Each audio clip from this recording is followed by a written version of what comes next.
Chapter 1093. It was only then that Xianxia started to feel hungry. Her stomach was acting like an empty fort.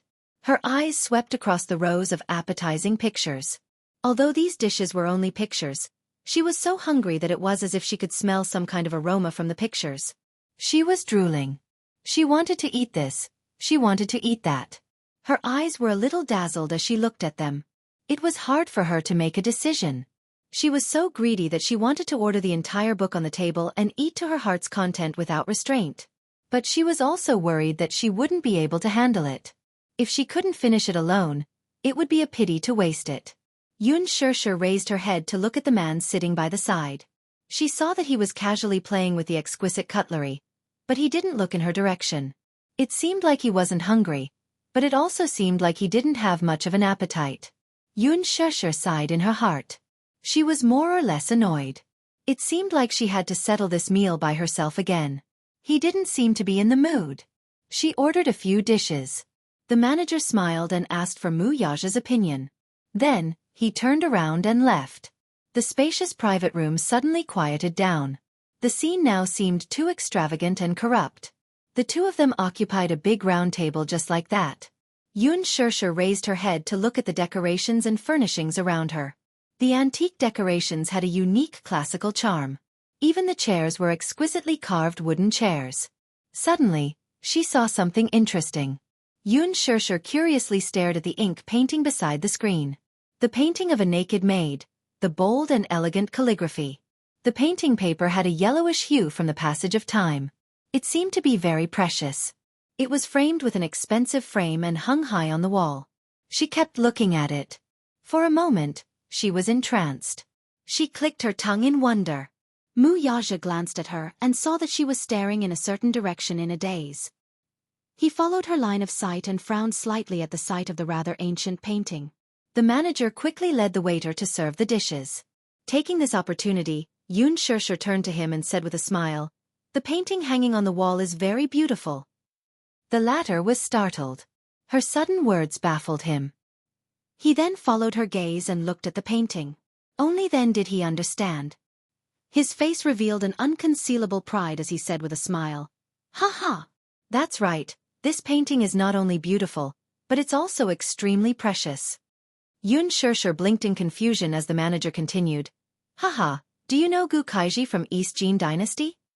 She shook her head. "Haha, Gu Kaiji was a very talented painter in history. This painting was one of his female historical proverbs, but it was his authentic work. It can be considered a precious collection."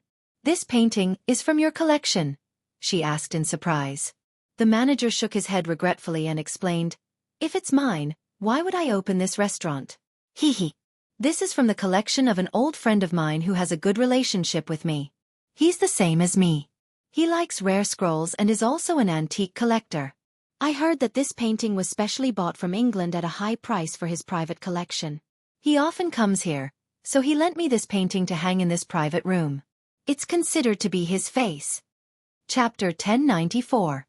However, he was not the owner of the painting, so he could not make the decision. Moreover, this painting was already rare and precious. How could it be bought with ordinary money? Moreover, this painting was his old friend's lifeblood. He treasured it so much that he did not even bat an eyelid when the price was raised to an astonishing level. Soon, all the dishes were served. The manager greeted them with a few more words and then left. Xianxia was already craving for it. She picked up her chopsticks and wanted to pick up the sweet and sour pork ribs. However, her chopsticks were not very smooth and she was very unfamiliar with them. The pork ribs were slippery and she could not pick them up no matter how hard she tried. For a moment, she looked a little embarrassed. He really did not give her face. She was a little sulky. She bit her lip and looked around. She had no choice but to pick up other dishes. Just as she lowered her head to taste the delicious food, there was suddenly a pork rib on her plate. She looked up in surprise and saw Wuxia put down his chopsticks and looked at her indifferently. Xianxia's heart warmed because of this little consideration. Wuxia chuckled. "Eat more if you like it." "Okay." Wuxia picked up his chopsticks again. He was more or less hungry. She didn't know why, but her gaze was deeply attracted to his white and slender fingers. They were so beautiful. The joints were distinct and the fingers were slender. There was a diamond steel ring on his middle finger. It was really more beautiful than a woman's hand. Such a hand, holding exquisite chopsticks. The scene was so beautiful that it could not be imagined. Mu Yaja glanced at her from the corner of his eyes. Seeing that she was staring at his hand, he could not help but raise his eyebrows. Why aren't you eating? Your hand is so beautiful. It's white and long. Xianxia said enviously. Mu Yaja's eyebrows twitched slightly. Let's eat. Okay. The two of them finished eating and left the restaurant. There was a river opposite the restaurant. Xianxia was full. She pulled Mu Yaja for a walk by the river. Her phone suddenly rang. Xianxia picked up the phone. It was Qin Zhou. Xia, it's been decided for you. The role of Qin Chang'e in Lethal Beauty has been decided for you. Thank you for your hard work, Chairman Qin. Humph. If you ask me, I think you're an idiot. You don't want to play the female lead, but you want to play the evil female supporting character.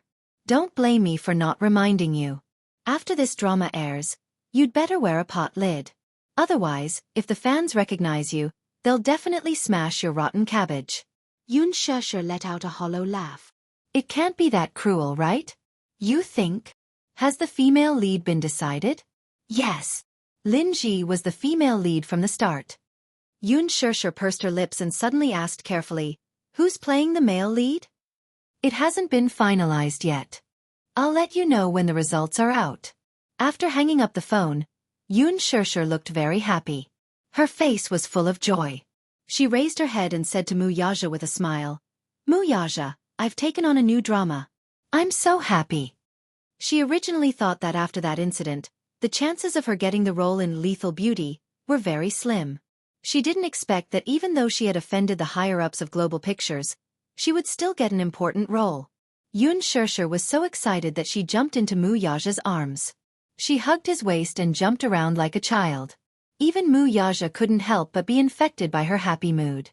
Xianxia jumped into his arms. A faint fragrance wafted over. He couldn't help but wrap his arms around her body. Looking at her happy smile, he couldn't help but fall into a daze. Chapter 1095. She was so happy just because she got a supporting role? She was so easily satisfied. Looking at her bright smile, he couldn't help but feel a little impulsive. She was so beautiful when she smiled. He couldn't help but want to hold the most beautiful treasure in the world in front of her to make her smile. You're so happy? Mu Yaja laughed and couldn't help but ruffle her hair. Yes. Is it the female lead? The female lead has already been decided internally. I'm playing the supporting role, Xianxia said. You're so happy playing the supporting role? Mu Yaja was speechless. What's wrong with the supporting role? Qin Chang'e's role requires a lot of acting skills. I think it's quite challenging. Although the character design is a little vicious and hateful. However, even a hateful person has her pitiful side. Looking at her satisfied face, Mu Yaja felt a little helpless. She was so easily satisfied? He was planning to invest in a huge blockbuster next and open up an international route for her. If she knew, would she be so happy that she would go crazy? Xianxia didn't know what he was thinking. She continued to talk to herself, speaking of which, this is my first time acting in a costume drama. I'm looking forward to it. I don't know if my ancient costume is beautiful. Shameless, Mu Yaja couldn't help but say. Looking at her happy face, he couldn't help but laugh. He liked how carefree she was and how she chased after her dreams. He liked it very much. Xianxia suddenly thought of something. She looked up and said to him, Mu Yaja, The Green Apple has finished filming and is in post-production. When the movie is released, let's go watch it together, okay? I'm not going to watch it. Mu Yaja pursed his thin lips and looked very cold. Why? Xianxia was stunned. This is my first movie. How can you not support me? Mu Yaja narrowed his eyes and said with a dangerous tone. Don't tell me you want your man to go to the cinema and watch you kiss another man? Xianxia suddenly fell silent. She couldn't help but argue. That was just an act. Why did you take it seriously? Acting isn't allowed either. In the future, all kissing scenes and bed scenes are forbidden. Mu Yaja said in a deep voice. Xianxia's expression turned bitter. However, she sensed the strong jealousy in his words. She raised her head and looked at his face. Then, she moved closer to his lips and pretended to sniff him seriously. Wuxia gave her a sidelong glance. "What is it? So sour?" Xianxia muttered. Then she couldn't help but snicker. "Someone wouldn't be jealous, right?" Wuxia pinched her cheeks. "Don't laugh." I'll laugh. Hee hee. Someone is jealous. So sour." Wuxia was a little angry now. He grabbed her waist and trapped her on the edge of the bridge, trapping her between him and the railing. Xianxia leaned against the railing of the bridge. Behind her was the cold river water. At night, the night wind blew and the cold air on the river surface rose. "Don't laugh," he said. Xianxia stopped laughing immediately. Wuxia was satisfied. He lowered his head and rubbed the tip of her nose.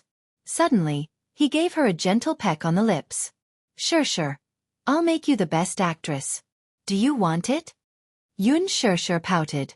No. She actually rejected him? One had to know that many people could only dream of him. She actually rejected him.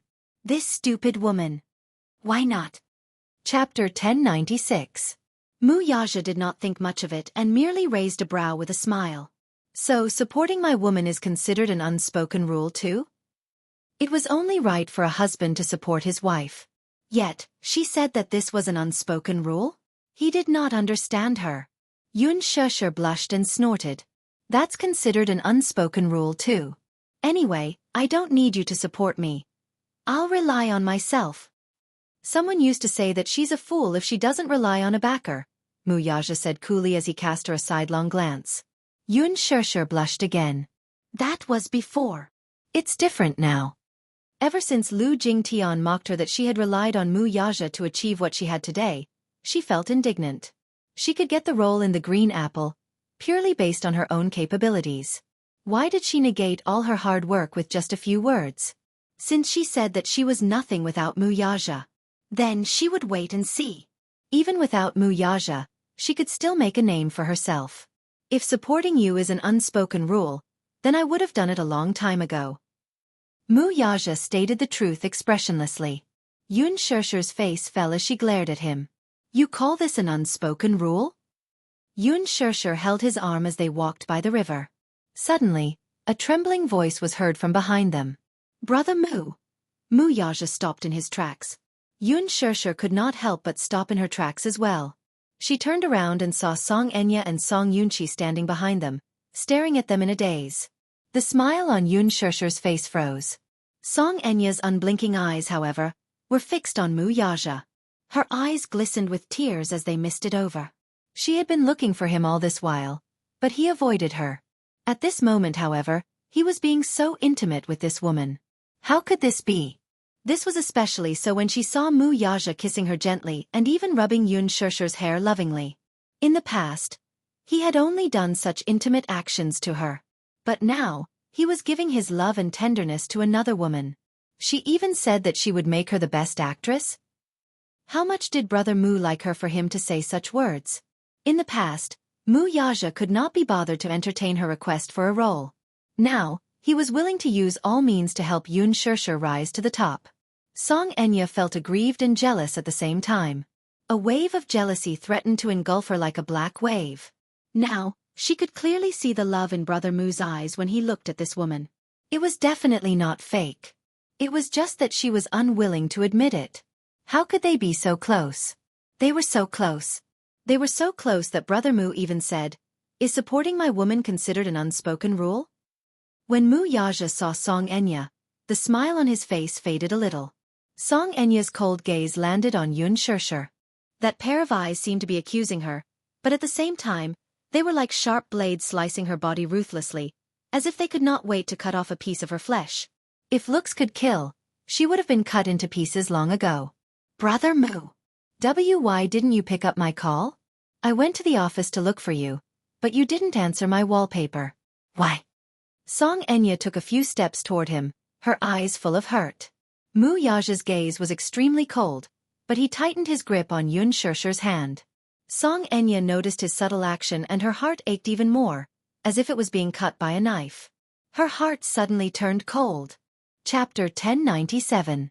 The jealousy in her heart seemed to be tearing it apart. Why? What right did Xianxia have to be so intimate with him? Brother Mu even flashed that charming smile at her. One had to know that since they were young, Brother Mu had always been unsmiling in her eyes. He rarely smiled and always had a cold expression. Even when he smiled, there was not a trace of warmth. However, when he faced Xianxia, the warmth of his smile seemed to melt the ice. Why, Xianxia was really indignant and extremely aggrieved. She kept feeling that her privileges by Mu Yaja's side had been snatched away. Even though Mu Yaja had pampered her since they were young, she was still careful, afraid that she would offend him if she did not do well. In her heart, Mu Yaja was like a high and mighty god who was not to be messed with. Xianxia was different. The two of them walked by the river hand in hand like an ordinary couple, bickering, laughing, and flirting. Xianxia was envious. Is Brother Mu really sincere to me? She could tell that Xianxia was not ordinary in his heart. She was special. She was even more special than me. Xianxia's shoulders trembled when she saw the faint jealousy and viciousness in Xianxia's eyes. A woman's jealousy was really scary. Looking at Xianxia's eyes, if Mu Yaja was not around, she would probably skin her alive. Mu Yaja, let's go. Xianxia tugged at his hand. Mu Yaja hummed in acknowledgement and turned to leave with his wife without sparing her another glance. Seeing that Mu Yaja was about to leave, Xianxia wanted to chase after him, but Xianxia grabbed her arm. She was angry and annoyed. Suddenly, she cried out indignantly, "Brother Mu, this woman is not that simple. I heard that Xianxia had a meal with the executives of Universal Pictures a few days ago. I even saw her get into that man's car. Maybe, in order to climb up the social ladder, she even slept with him. What's so good about such a dirty woman?" Xianxia froze when she heard this. She turned around and glared at her coldly. Mu Yaja furrowed his brows and turned around. His gaze was dark as he asked, "How did you know that she was attending a dinner with Worldwide's top management?" Xianxia did not catch the dangerous undertone in his words. Thinking that Mu Yaja knew about this matter, she excitedly said, "Look, you know that too, right? I was right, wasn't I? Brother Mu, you mustn't be deceived by this woman's innocent appearance. I think she is very shrewd. In order to achieve her goal, she will do anything, even... Let me ask you, how did you know about this?" Mu Yaja coldly interrupted her and questioned her. Everyone kept their mouths shut about this matter and did not spread it at all. It was impossible for outsiders to know about this. How did Xianxia know about this? Mu Yaja was sharp and could sense that there was something fishy about this. Otherwise, how did Xianxia know about it? Xianxia was stunned for a moment before she realized it. Of course, she could not tell Mu Yaja that she had hired paparazzi to secretly take photos of Xianxia. Could she? Right now, the more words she spoke, the more likely it would be for her to slip up. She did not know how to smooth things over. Mu Yaja's eyes darkened. He could roughly guess how Xianxia knew about this matter. Could it be that she hired someone to take those two photos? Chapter 1098. Mu Yaja was a little disappointed in her and said coldly, "Enya, it seems that I've been too lenient with you in the past. Now, you'd better remember that Xianxia is my woman. I don't want to hear a single word of her slander from your mouth in the future." "I say okay."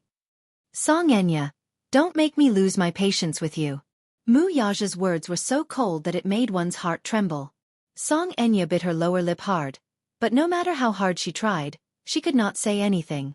How could she admit defeat in front of Xianxia? Let her laugh at her?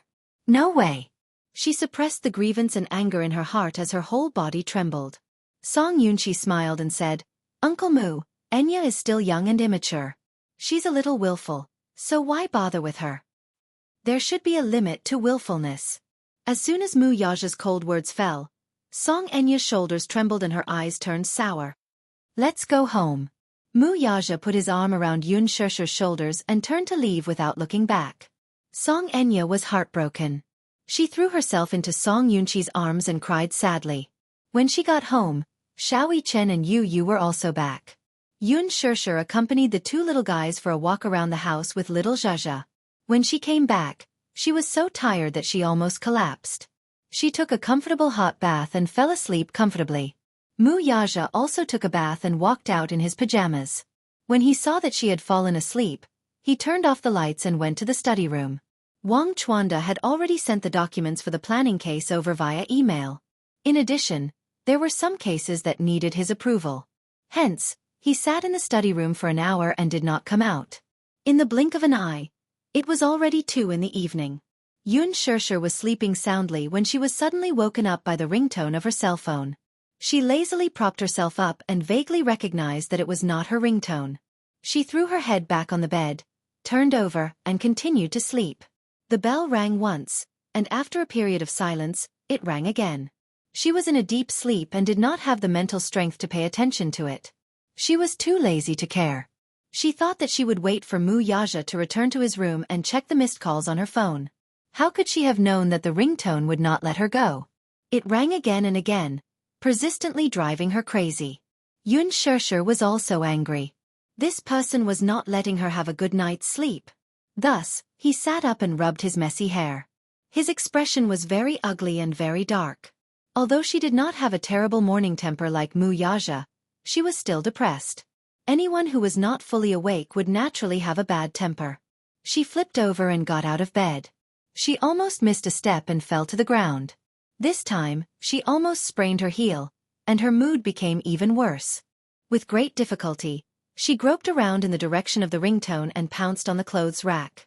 After fiddling with it for a while, she fumbled in Mu Yaja's suit pocket for a long time before pulling out a vibrating cell phone. Xianxia groggily swiped on the screen for a long time in her sleep before answering the call. Her tone was a little unhappy and sounded like she had just woken up. Who is it? It was already 1 in the morning. Who could be disturbing her sleep like this? On the other end, the woman who was about to speak suddenly choked in shock. Then she froze. Xianxia. Out of the blue, a startled voice was heard. Xianxia, who was half asleep and half awake, was jolted awake by the scream. Chapter 1099. Xianxia. Why is Brother Mu's phone with you? Aren't you two staying together? Xianxia hung up the phone right away. The phone rang again. She hung up again. This time, Xianxia called again. Xianxia picked up the call with a displeased expression, her tone revealing her impatience. Xianxia, what do you want? Xianxia's slightly jealous and anxious voice came through the phone. Is Brother Mu with you? What does this have to do with you? Xianxia, you're so cheap and shameless. Is it you? Brother Mu wants me to apologize to you. Is it your idea? Let me tell you, I won't apologize to a cheap wretch like you.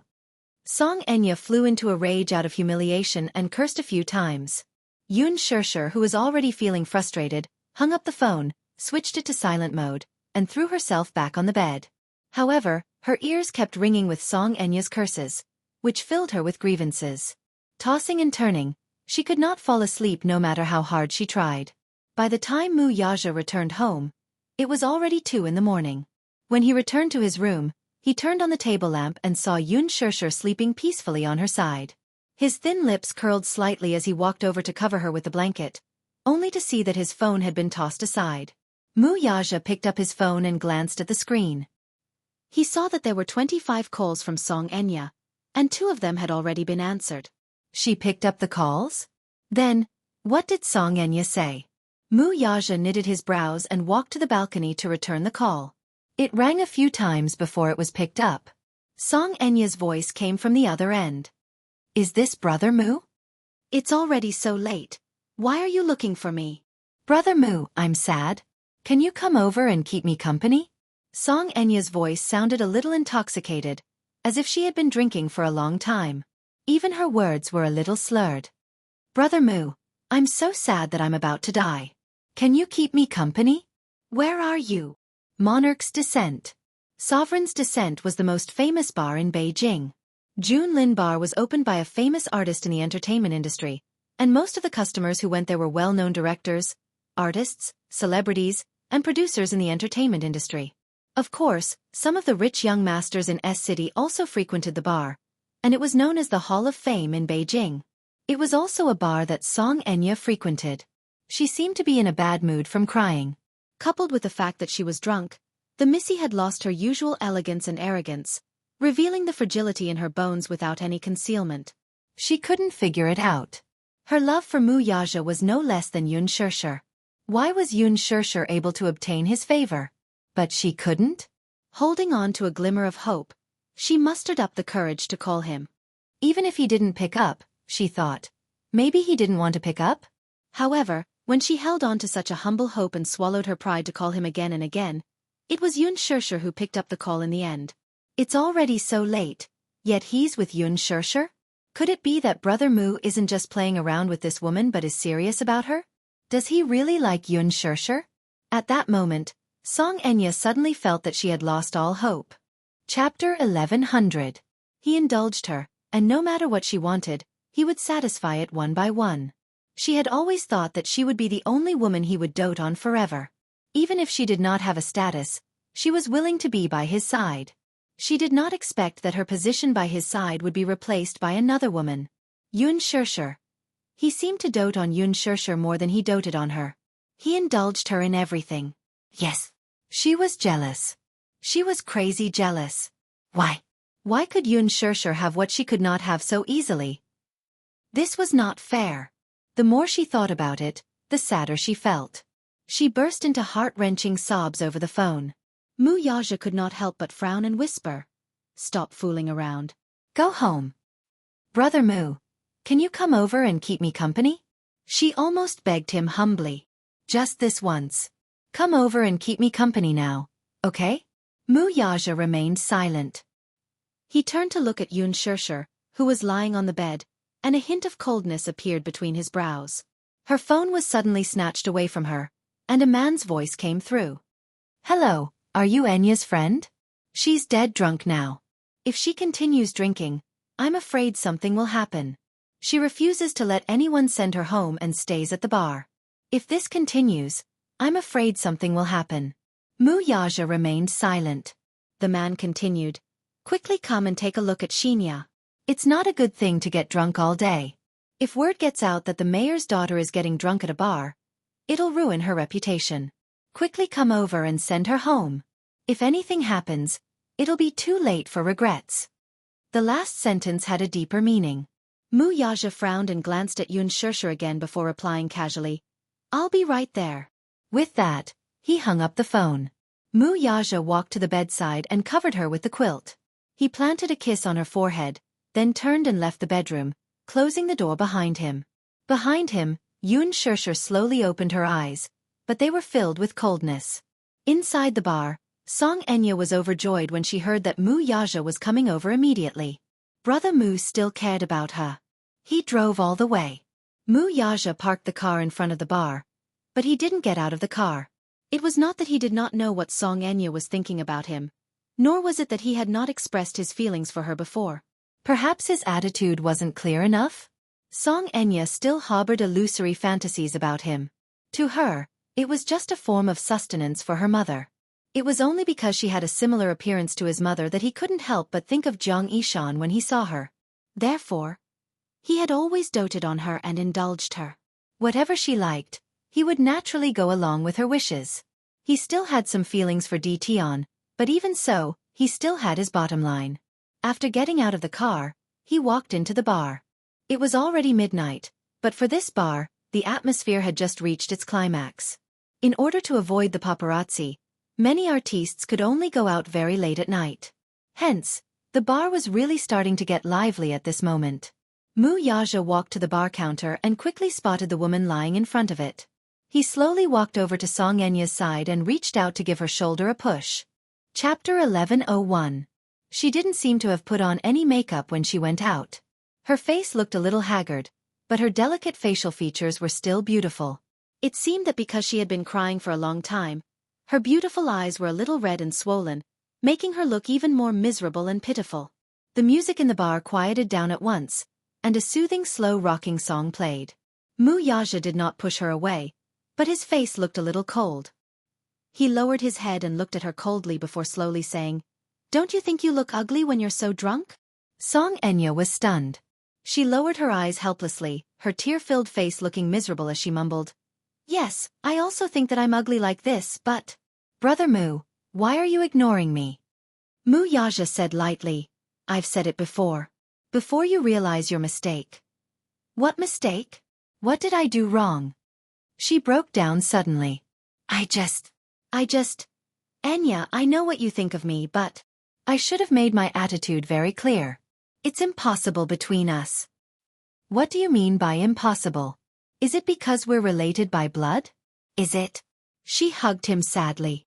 I know that I'll be prejudiced by the world if I'm with you. But who asked me to love you so much? Brother Mu, I love you more than anyone else. She suddenly thought of something and looked up at him. Forcing a smile, she said, I don't want a status. I don't want you to marry me, either. I just want to stay by your side and be your lover for the rest of my life. I just want to be with you for the rest of my life, whether or not I have a status, whether or not I have to see the light of day. Ridiculous. Mu Yaja's eyes were cold. Don't you think it's ugly to make yourself so lowly? I don't care, she said hoarsely, a line of tears falling down her face. That's because I really love and adore you, brother. Mu Yaja's lips curled into a cold smile, but he still said cruelly, but I don't love you. She was stunned by his words as if she had been struck by lightning. She asked indignantly, then do you love Xianxia? Song Enya suddenly grabbed him by the collar and asked seriously. Brother Mu, answer me, do you love her? Mu Yaja looked away coldly and did not look at her again. Whether he loved or not, it was between two people. It had nothing to do with a third party. There was no need for him to answer her ridiculous question. Alas, his refusal to answer the question misled Song Enya into thinking that he did not love Xianxia that much. I don't believe that you love her. Brother Mu is just playing with her.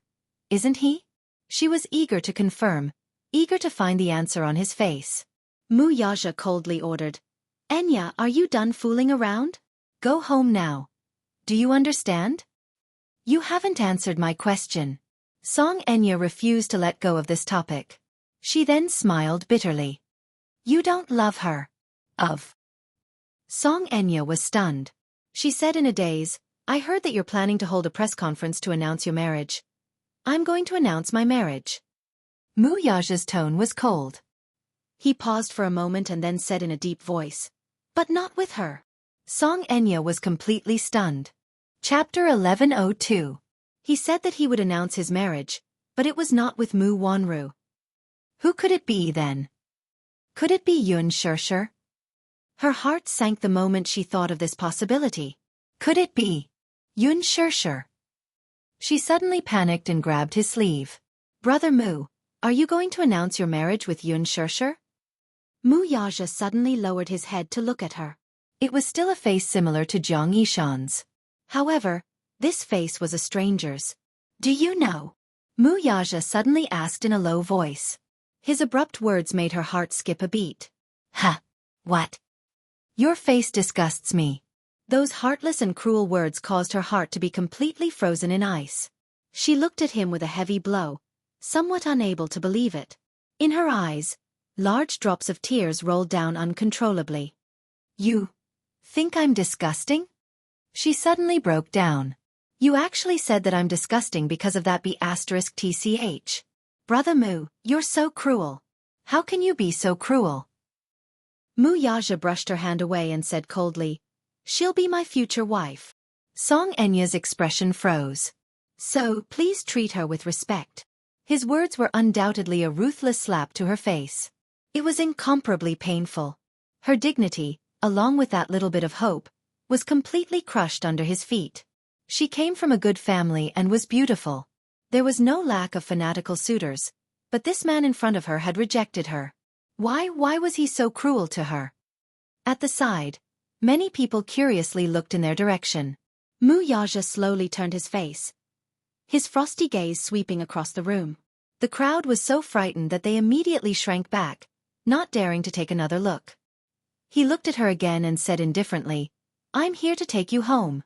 If you don't listen, I won't care about you anymore.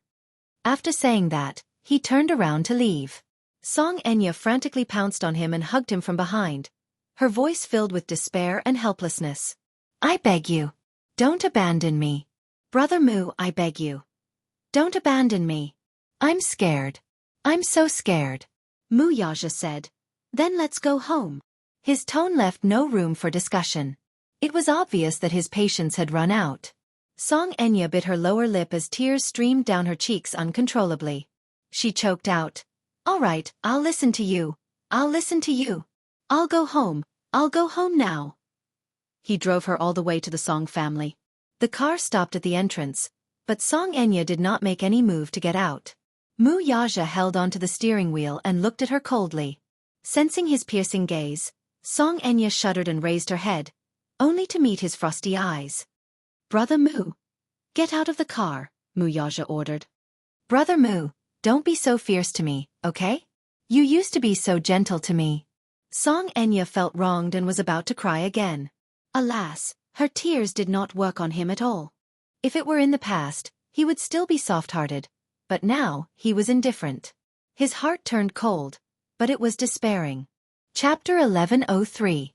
Wuxia raised his wrist and looked at the time. His patience seemed to have run out. She immediately said, "I'll apologize to Xianxia tomorrow. I'll apologize sincerely. I know I'm in the wrong, but I only have one request. Can we go back to how things were before? Forget what I said today. Let bygones be bygones. Don't mention it again. Is that okay? Just treat it as a fresh start." Wuxia furrowed his brows. His face remained expressionless for a long time, but he did not reject her request, either. She was elated, knowing that he had agreed to it. Thus, she pushed open the door and got out of the car. Just as she closed the door, Wuxia stepped on the accelerator and the car sped away. He left so decisively. Xianxia's heart started to ache. Once she got home, she threw herself into the sofa and cried her heart out. She really could not think of anyone else who could occupy a place in such a proud man's heart. Xianxia. What right did Xianxia have to win his heart? Why couldn't she have it? She could not figure it out. She really could not figure it out, and she did not want to. She was already deep in the swamp and beyond redemption. When he reached home, Xianxia was still sleeping soundly. She slept peacefully, but her blanket had been kicked to one side. A look of helplessness appeared on his face. He finally knew who Xianxia had inherited her habit of kicking her blanket. Thus, he slowly walked to the bedside and sat down on the side. He could not help reaching out to pinch her cheek. She seemed to be unconscious in her sleep, but she was still keenly aware that someone was rubbing her face.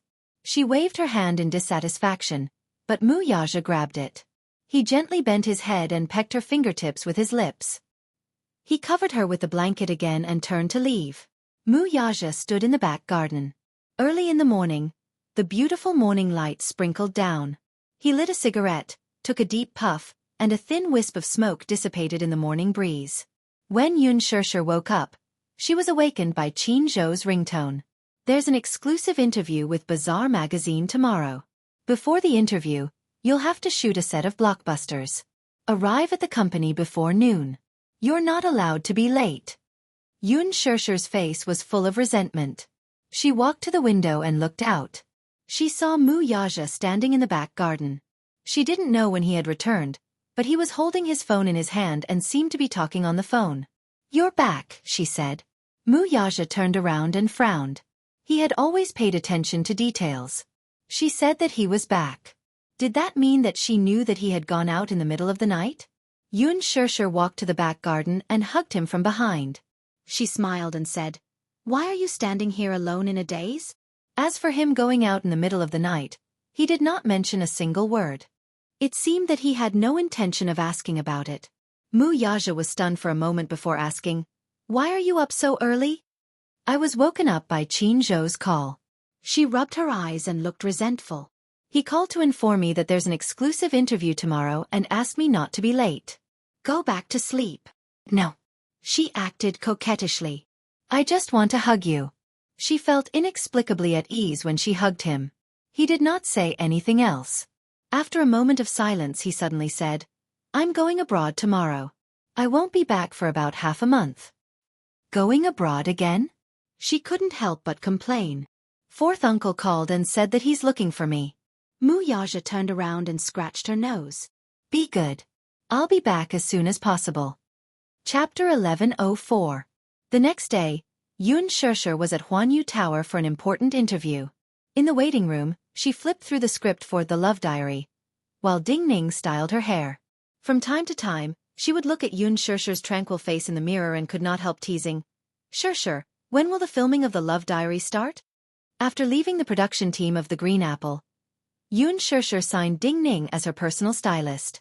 Ding Ning was a top-notch stylist, but there were many factions in the fashion industry. They often schemed against each other and ostracized each other. To be able to get close to a superstar, one needed connections. Ding Ning had the skills. After all, she had won many makeup competitions. However, she lacked connections and was not scheming. Hence, she was ostracized and had no choice but to rush to the set. Ding Ning was overjoyed and grateful that Xianxia had signed her as her personal stylist and even offered her a high salary. Being able to become Xiaxia's personal stylist was probably the luckiest thing that had happened to her since she entered the industry. Xianxia glanced at her and said, "Next month. We're still discussing the exact date." Mu Shi, who was browsing through her phone at the side, said with a smile, "I heard that Gu Xing's team has already thought of a couple name for Xiaxia and Xianxia. When the filming of The Love Diary starts, our Xiaxia will be in the headlines." "What's the name?" Mu Shi's eyes lit up as she smiled. "The Lucky Couple." "The Lucky Couple?" Ding Ning heard that. Gu Xing's Xing, and Xiaxia's Yun. Xing Yun and Xianxia are the lucky couple. This is a good couple name. Ha ha ha. Actually, I also like watching The Love Diary, and think that it's very interesting. The production team for this show is top-notch in the country. It's super heavyweight. Mu Shi suddenly cupped her face and said in a love-struck manner, "Sigh, I'm so envious of Xiaxia. She can pretend to be a couple with Xianxia. If it were me, I'd wake up laughing in my dreams." If it were you, Xianxia would cry in his dreams. Ding Ning could not help but tease. Mu Shi pretended to be angry. "Hey Ding Ning, you're not allowed to say that about me." Ding Ning suddenly said longingly, "Wouldn't it be great if Xiaxia and Xianxia could make their act real? At that time, wouldn't our family's Xiaxia become the sister-in-law of the Heavenly King?" Mu Shi was startled. Mu Yaja's cold face suddenly appeared in her mind. She immediately stopped. "Ding Ning, don't talk nonsense." Ding Ning immediately became serious. I'm sorry. I was just joking." "Xiaxia, don't mind it." Xiaxia said faintly, "It's okay. It's just a joke. It's no big deal." There was a sudden knock on the door. Tock tock tock. The two looked at each other. "Who is it? Don't tell me someone is here to rush us?" "I haven't finished my makeup yet," Ding Ning said nervously. "How is that possible? It's not time for the interview yet." Mu Shi walked to the door and opened it, only to see Xianxia standing there. She did not know who the other was, so she asked curiously, "Who are you looking for?" "I'm looking for Xiaxia." Xianxia's expression was cold, and she seemed to have come with ill intentions. Xiaxia was stunned when she heard her unruly voice. She then raised her head and looked at the door. Seeing her cold expression and fierce gaze, Mu Shi was a little frightened. Xianxia ignored her and pushed her aside to enter the room. Chapter 11:05. Mu Shi hurriedly tried to pull her back, but the missy flung her hand away. She walked up to Xiaxia and looked down at her condescendingly. Xiaxia was on high alert. Raising a brow, she looked up and met the other's gaze without fear. The missy sized her up coldly and remained silent for a long time. Since she did not speak, Xiaxia took the initiative to ask, "What's the matter?" The missy glanced coldly at Mu Shi and Ding Ning from the corner of her eyes. Xiaxia understood the meaning in her eyes, so she said, "Ding Ning, Mu Shi, you two can leave first." "Xiaxia, who is she? Is it all right?" Mu Shi asked worriedly. "It's fine." Xiaxia comforted her. Only then did the assistant walk out uneasily. Ding Ning followed her out and closed the door. Now, only the two of them were left in the lounge. Xiaxia curled her lips. "Say it. Why are you looking for me?" "Hee hee. As you wish." Xianxia was like a high and mighty almsgiver as her red lips parted slightly. "I'm here to apologize to you." Although she said that she was apologizing, her face did not show any sincerity. Instead, it was filled with contempt, disdain, and even disgust. If she had not promised Wuxia, she would never bow her head and apologize to Xianxia. She had already gone through a huge psychological struggle to come here. Xianxia raised a brow and glanced at her. Apologize? Xianxia actually apologized to her? Was the sun going to rise from the west? That day I shouldn't have hit you. I shouldn't have been unreasonable. It's my fault. I apologize to you. Xianxia gritted her teeth and nodded her head symbolically. However, apologizing to her was a great humiliation.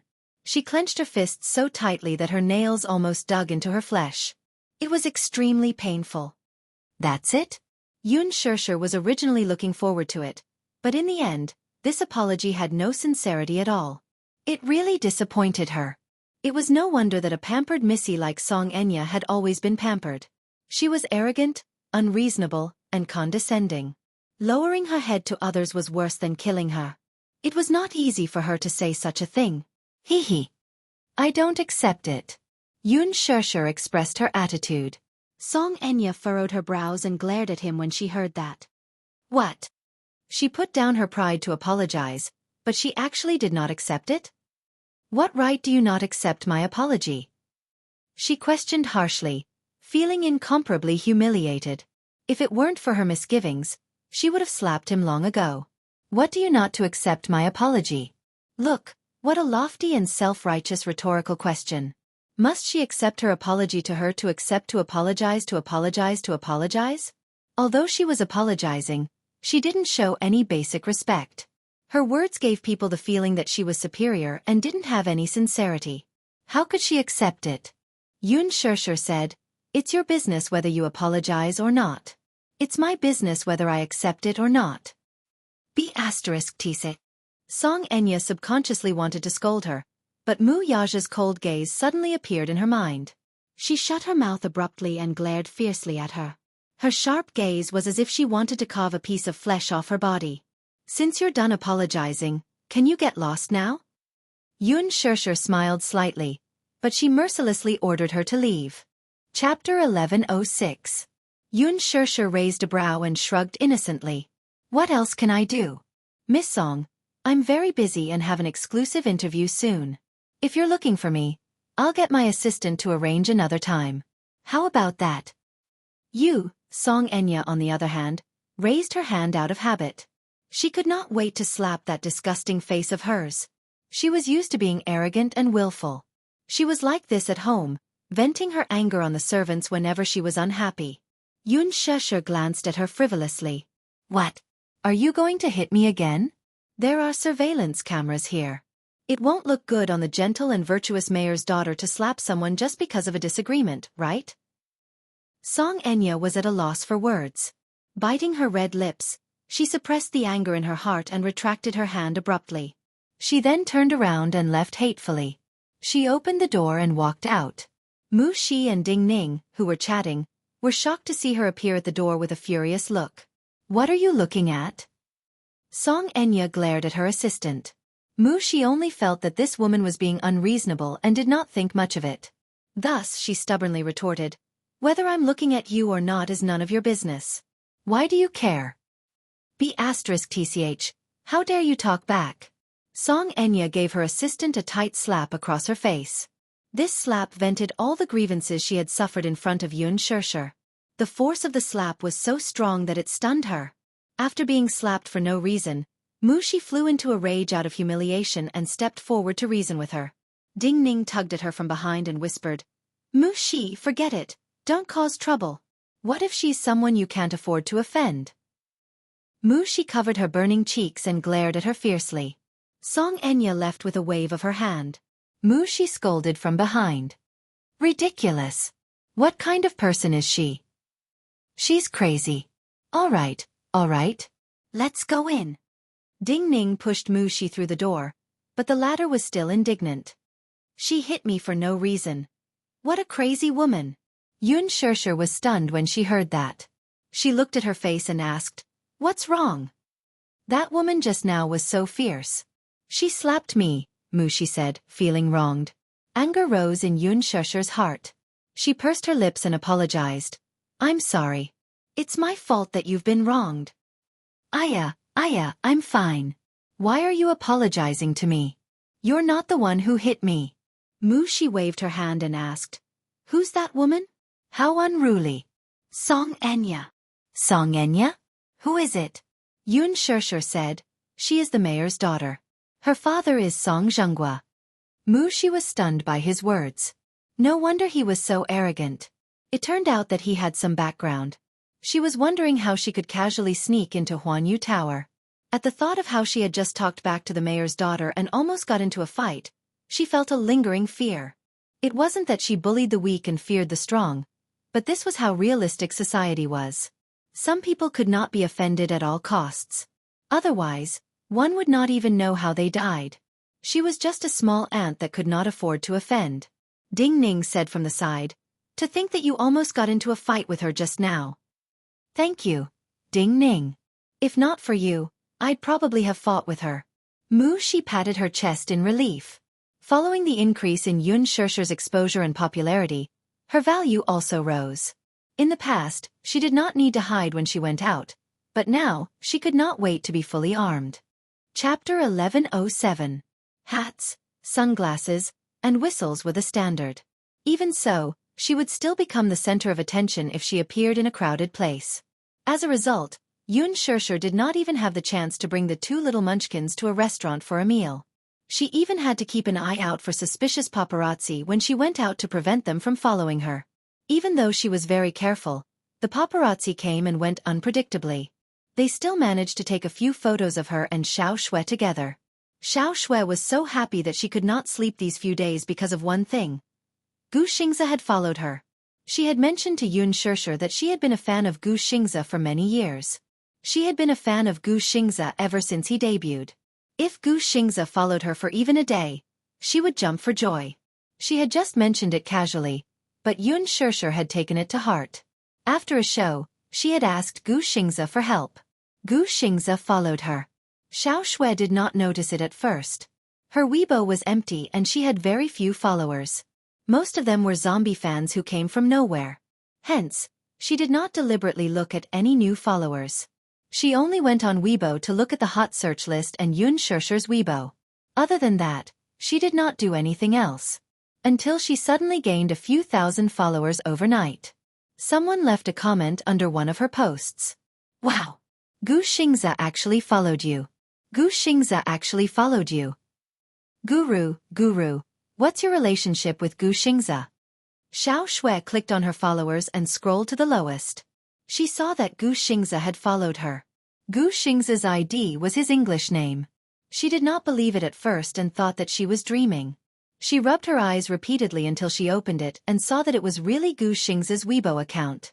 She then covered her face with her hands and danced with joy. Xia, I love you so much. As soon as they met, Xiaoxue threw herself on her, holding her face and kissing her. Xianxia couldn't push him away. Xiaoxue was so excited that she couldn't sleep for a few nights. All she cared about was holding her phone and looking at Xianxia's account. She scrolled through his posts several times and smiled foolishly. She couldn't believe that Xianxia really paid attention to her. She would wake up laughing even in her dreams. Xianxia was suddenly a little afraid of her. If Xiaoxue knew that she was about to film the reality show The Love Diary with Xianxia, would she choke her to death? Here, it's for you. Xiaoxue gave her a box of exquisite chocolates. Xianxia, on the other hand, did not like chocolate, so she gave it to her assistant. On this day, after the program ended, Xianxia rushed to the radio station for an exclusive interview. She sang the solo version of You Are My Love Song, and ended the interview. The days passed in a busy but peaceful cycle. Until a sudden assassination attempt alarmed her. In the afternoon, Li Hanlin called to ask her where she was. At that time, Xianxia had just finished a job and was on her way home. Li Hanlin asked her to go to school. His tone was extremely nervous, but he was still restraining himself. Xianxia could still catch an unusual tremor in his voice. She immediately ordered the driver to turn around and drive to school. The driver could also hear the nervousness and anxiety in her voice and sped all the way to school. Chapter 1108. The police, armed to the teeth, were standing guard at the school gate to maintain order. The school gate was crowded with parents who had been notified of the incident. The police were constantly leading the students out of the school. The faces of the teachers and students, who were being escorted out of the school, were filled with panic and anxiety. Rather than panic, it was more appropriate to call it fear. Yes, fear. The children especially kept throwing themselves into the arms of their parents, who had been waiting at the school gate for a long time, and wailed in fright. Some, however, were at a loss. They did not know what had happened and could only look at the police cars surrounding the school gate in panic. Xianxia was a little stunned. She did not know what was going on, so she pulled a parent aside to ask. The parent, who was carrying the child, said in a panic, "There was a shooting incident in the afternoon. A student called and said that school was dismissed early. I only found out what had happened when I rushed over." With that, he left in a hurry. Shooting incident. Xianxia was stunned for a moment before she walked toward the school gate. Someone grabbed her arm all of a sudden. She turned around and saw Li Hanlin. He was tall and very conspicuous in the crowd.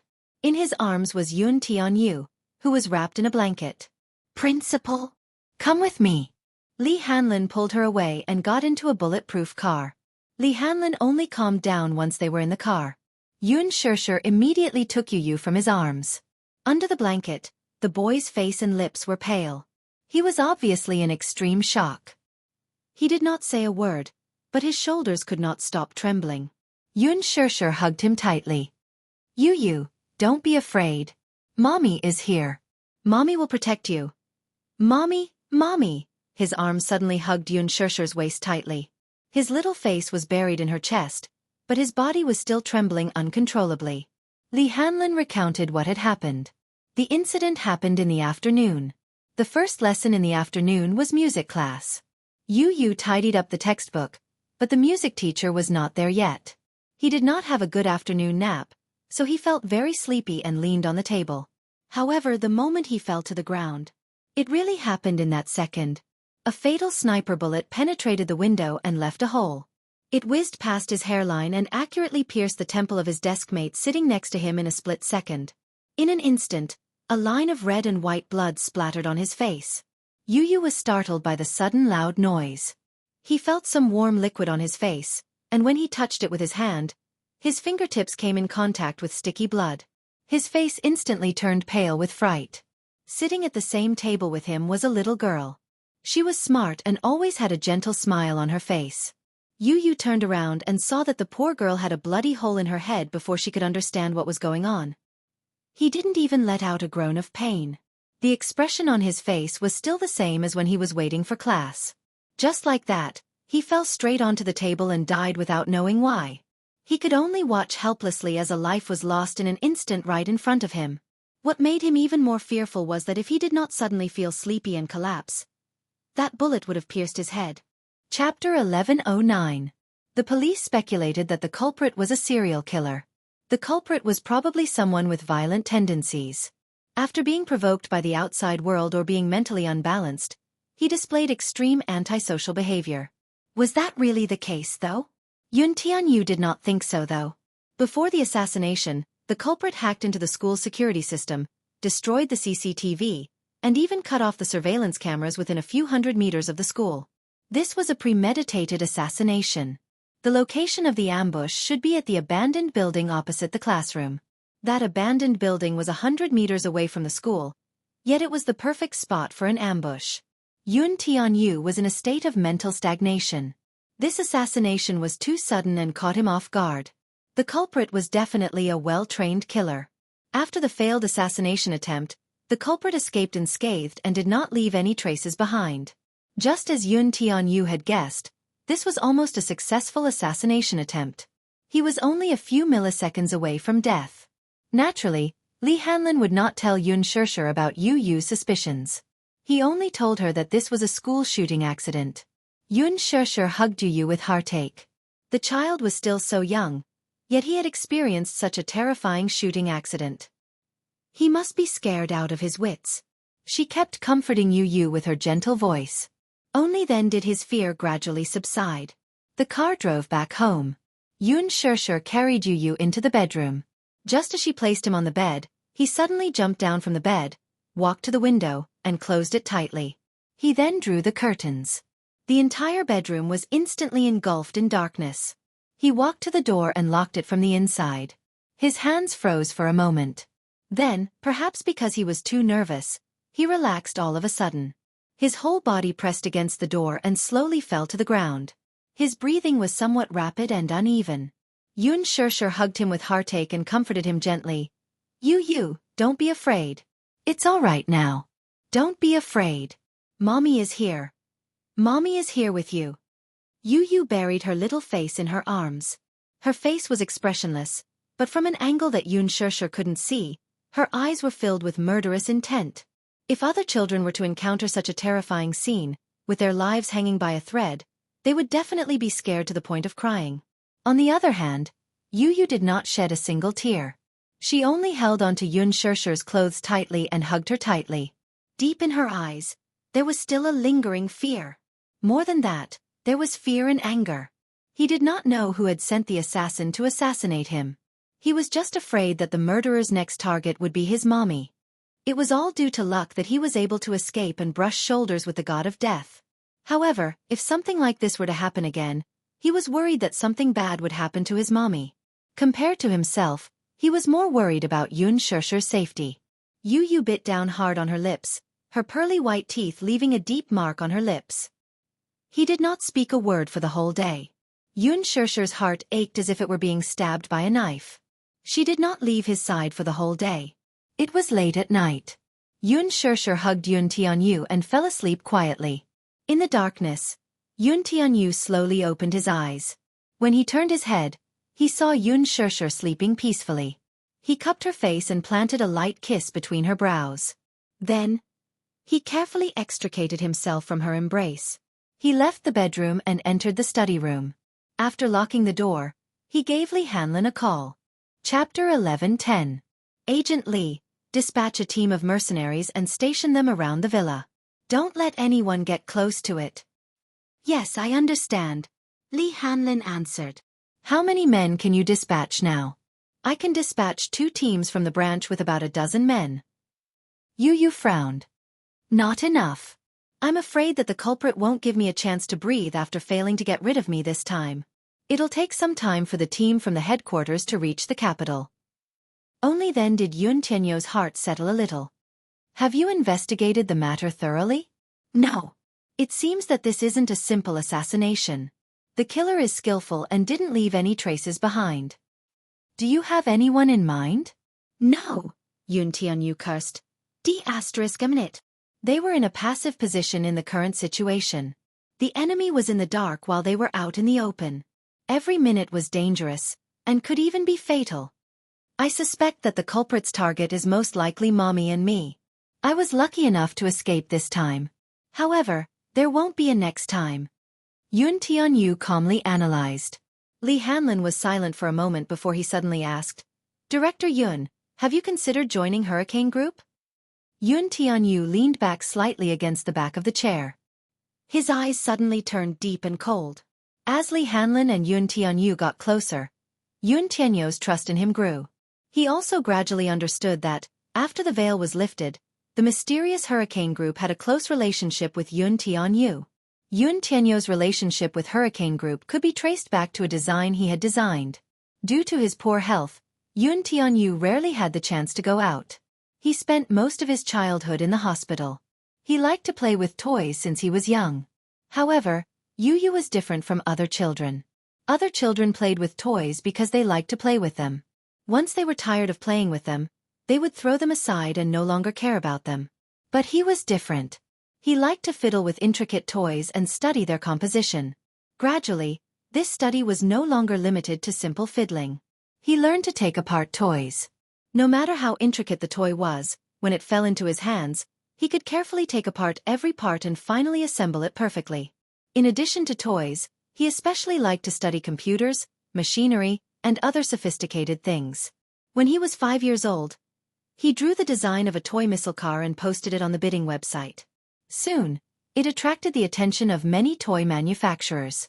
One day, a mysterious organization contacted him and claimed that they wanted to buy out his design. Furthermore, they offered a sky-high reward. A check with 9 digits. Yun Tianyu felt incredulous until he learned that this mysterious organization was rumored to own half of the world's arms market. It had close ties with governments, mafias, and various terrorist organizations. Its influence spanned across both the legal and illegal worlds. It was the Hurricane Group. The Hurricane Group was a name that could shake the world. Every action of theirs was an existence that could affect the state of the world. Not only did it have a 50% share of the global arms market, every war in the world had to be waged from the Hurricane Group's armory, which was worth tens of billions. Chapter 11:11. It could be said that this firearms group was so powerful that no one dared to be unafraid of it. The reason why they were interested in his design was that it could be used in the military and even develop a new type of missile. Hurricane Group valued his talent in this field, so they invited him to participate in the research and development of the Deva I. Yun Tianyu did not agree immediately. However, Hurricane Group's friendliness was astonishing. Not only did they acquire Laji Holdings, they even transferred 60% of the company's shares to him. Furthermore, they even transferred 2 mercenary teams from Mercenary Paradise under his name, allowing him to command them. In the past 2 years, Yun Tianyu had become the true leader of Hurricane Group and was secretly working for Hurricane Group. A year ago, Hurricane Group divided the East Asian market into his hands. Previously, he was the one who breached the Pentagon's defense system. The reason was that the sea route from East Asia to North America was blocked by the U.S. government, while this sea route was under his control. Perhaps, it was difficult to estimate the benefits involved. To put it bluntly, just the cargo ships departing from East Asia to North America alone received hundreds of millions of US dollars. Every order was enough to crush Laji Holdings' annual revenue. It was a very impressive figure. However, from a certain perspective, Yun Tianyu could not be considered a core member of Hurricane Group. Hurricane Group, on the other hand, had the intention of grooming Yun Tianyu as the next leader of Hurricane Group. Xianxia was kept in the dark about all this. If she were to know that Hurricane Group, which was rumored to be in control of world wars, wanted to kidnap her son, she would probably faint from shock.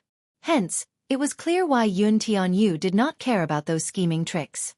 Whoever offended him should not leave any traces behind if they were capable. If he were to find out who it was, he would eliminate the source of trouble without further ado. It was that simple and crude. Yun Tianyu held the phone and leaned back in his chair. His eyes were cold and piercing. Li Hanlin was about to speak when he heard Yun Tianyu's cold voice from the other end of the line. "All right. Since someone is restless, I don't mind playing with them. I've decided." Pausing for a moment, he said word by word in a young and deep voice. "I've decided to officially join the Hurricane Group. Arrange for tomorrow's flight. I want to go to Hurricane Group's headquarters."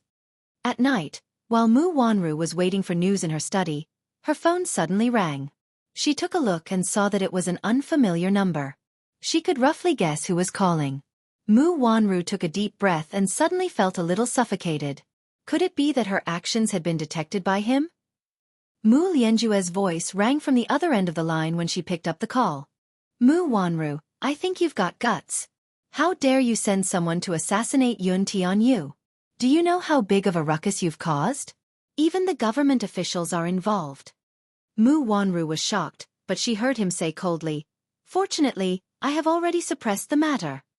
Didn't you promise me that you'll get rid of Yun Tianyu and Xianxia for me? It's been so long, and you still haven't done anything. I'm running out of time." Chapter 11:12. Mu Wanru clenched her fists and tugged at her hair, looking extremely anxious. Mu Yaja is about to hold a media conference. Do you know what this means?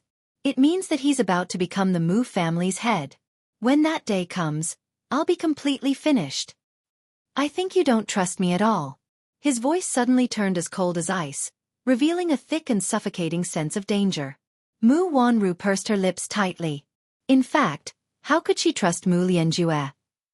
She only had the feeling that she was being used. She heard his sinister voice close to her ear. "I've already gotten rid of that assassin. Whether the operation succeeds or not, no one is to be left alive. If you dare to act rashly again, heh." Mu Lianjue did not continue speaking though. Mu Wanru shuddered at his words. In other words, if she were to ruin his plan again, he would mercilessly kill her. In that case, if she obeyed his every command obediently, would he still silence her after he succeeded? Given his style of doing things, There was no guarantee. Mu Wanru only had fear of him. She did not trust him at all. Fourth uncle, when exactly are you going to get rid of those 2 thorns in my flesh? What's the hurry? That Yun Tianyu still has value. He snorted. Mu Wanru, do you know that Yun Tianyu isn't such a simple child? Don't belittle him. This child has some weight. What do you mean? I don't quite understand. Mu Wanru was baffled. You don't have to understand. I'm only telling you that if you hadn't ruined my plan, things wouldn't be so troublesome now. Yun Tianyu was assassinated, and now, a group of armed men of unknown origin have surrounded his house. It's very difficult for my men to get close. What? Armed men? Mu Wanru was shocked and found it hard to believe. It turned out that, after Yu Yu's return, Li Hanlin had sent a few armed men to guard the villa's perimeter in order to ensure the safety of his mother and son. Do not underestimate the armed men mentioned by Mu Lianjue. Mu Lianjue mistook them for militants, but they were, in fact, Mercenary Paradise's top mercenaries. There were 3 major mercenary organizations in the world: the Nipper Army and the IZO Mercenary Group, while Mercenary Paradise was the #1 international mercenary organization under the Hurricane Group. Mercenary Paradise had the world's top combat troops, and their fame spread far and wide, causing people to tremble with fear. Mercenaries were the cruelest war machines. No matter if it was the cold and rugged mountainous areas of Afghanistan, or the mosquito-infested and unbearably hot African rainforests, a strange group of people could be seen everywhere: mercenaries. Mercenaries is a synonym for mercenaries in English. An old Chinese saying, "Generous rewards will attract brave men," is a vivid description of such people. Mercenary Paradise was the world's largest mercenary organization. As a mercenary group that relied on war for a living, it gathered many desperados who valued money more than their lives. Mercenaries were a group of special professional killers. They were hired to carry out all kinds of assassinations, kidnappings, battles, and even coups. Chapter 11:13. Regardless of one's identity, Mercenary Paradise only required one to be a professional. There were all kinds of mercenaries in this place, but they all had one thing in common. They were crazy about war. War was their everything, and they would risk their lives for the sake of profit. To put it simply, as long as someone is willing to pay me, I'll work for them. There's only money in my eyes. There's no distinction between right and wrong, good and evil. I can work for God, but I can also work for Satan. Another adjective would be desperados. Mercenary Paradise had 4 ace leaders: Vermilion Bird, Anjia, Snow Fox, and O Shang. Snow Fox was good at assassination, Vermilion Bird was good at infiltration, and Anjia and O Shang were the kings of mercenaries with outstanding leadership skills. Those in this line of work did not have much loyalty to their country, nor did they have the concept of good and evil. They were professional soldiers who would be employed by and fight for any country or nation regardless of the country's interests and all the consequences. The only thing that was enough to move them was money and benefits. How could Mu Lianjue's men be compared to these war machines? With these ace mercenaries guarding the place, Mu Lianjue's men did not even have a chance to take a step forward. Now that things have come to this, we must bring Yun Tianyu back to the Mu family first before we have a chance to act, ordered Mu Lianjue. Given the current situation, only by bringing Yun Tianyu back to the Mu family would they have a chance to act. If Mu Shang were to take action, he could definitely bring Yun Tianyu back. Because with the power he currently held, if he wanted to, he could mobilize a group of troops from the military area at any time. Mu Wanru bit her lower lip and hung up the call. She sucked in a deep breath of cold air. A light was on in the study room. Mu Shang was sitting in front of his desk, looking at the financial report for the new quarter. His wrinkled hands flipped through the pages one by one. With his spectacles on, he skimmed through the report expressionlessly. Knock, knock, knock. Someone knocked on the door cautiously. Who is it? He narrowed his eyes and looked up at the door. Grandpa, it's me, Wanru. Mu Wanru's gentle voice sounded from outside. Can I come in? I have something important to tell you. After pondering for a moment, he put the report aside and called out, Come in. As soon as he finished speaking, Mu Wanru pushed the door open and walked in. She carried a cup of tea to the desk and put it down. She looked down and said casually, Grandfather, I found the child's whereabouts. The old man, who had thought that it was something important, raised a brow at her question. Child. Yes. I've already found the child's whereabouts in the past few days. Should I bring him back to the Mu residence? She probed as she studied the old man's expression. Mu Shang slammed the table and stood up agitatedly. Where is it? Take me there quickly. Go now. Don't waste a moment. Bring the child back immediately. Now. It's getting late. Can your body take it? The muscles on his face twitched a little because of his excitement. He had a gratified expression on his face, but when he heard her question, he said disapprovingly, You don't need to care so much. Make the arrangements now and bring some men to bring the child back. Chapter 11:14. At this time, it was already late at night. Several black cars sped through Xianxia Walk's entrance and stopped in front of the garden bungalow. Mu Shang sat in the car, leaning on his walking stick. His heart was in turmoil as he looked out of the window. 7 years ago, when Xiao Chen was born, he was ecstatic. As the head of the Mu family, it was gratifying to see the continuation of the bloodline. Now, however, he learned that that woman had given birth to 2 children for the Mu family and had secretly hidden one of them. Mu Shang was livid. What was that woman's motive? She actually hid a child. Could it be that, as Mu Wanru had said, she wanted to become a phoenix by relying on her child's status? He really doesn't know what kind of status he has. Thinking of this, he could not calm down. However, when he learned that the child was about to be returned to the family, his expression softened a little. He looked at the 2 bodyguards in black and gave them a signal with his eyes. Then he said in a low voice, Be careful, don't hurt the child. The bodyguards in suits alighted from the car. Just as they were about to reach the door, they heard a cold shout from the darkness. Who is it? Before they could recover from their shock, they saw several armed mercenaries appear out of nowhere and guard the door, not allowing them to get close. The bodyguards were stunned at first and then bellowed, Who are you? The mercenaries did not speak and only sized them up coldly. Get out of the way. The mercenaries stood still and did not move an inch. The bodyguards looked at each other and decided to barge in. Just as they lifted their feet, a black shadow suddenly flashed in front of them, rushed into the crowd, and pulled out a sharp dagger from his waist. Only a few painful cries could be heard, and in just a few seconds, they fell to the ground one after another. The tendons in their arms and legs were cut. The black figure paused and slowly straightened up. He sheathed the dagger and a cold face was exposed under the moonlight. His eyes were bloodshot and murderous. Even Mu Shang, who was sitting in the car, could feel a biting chill in his heart.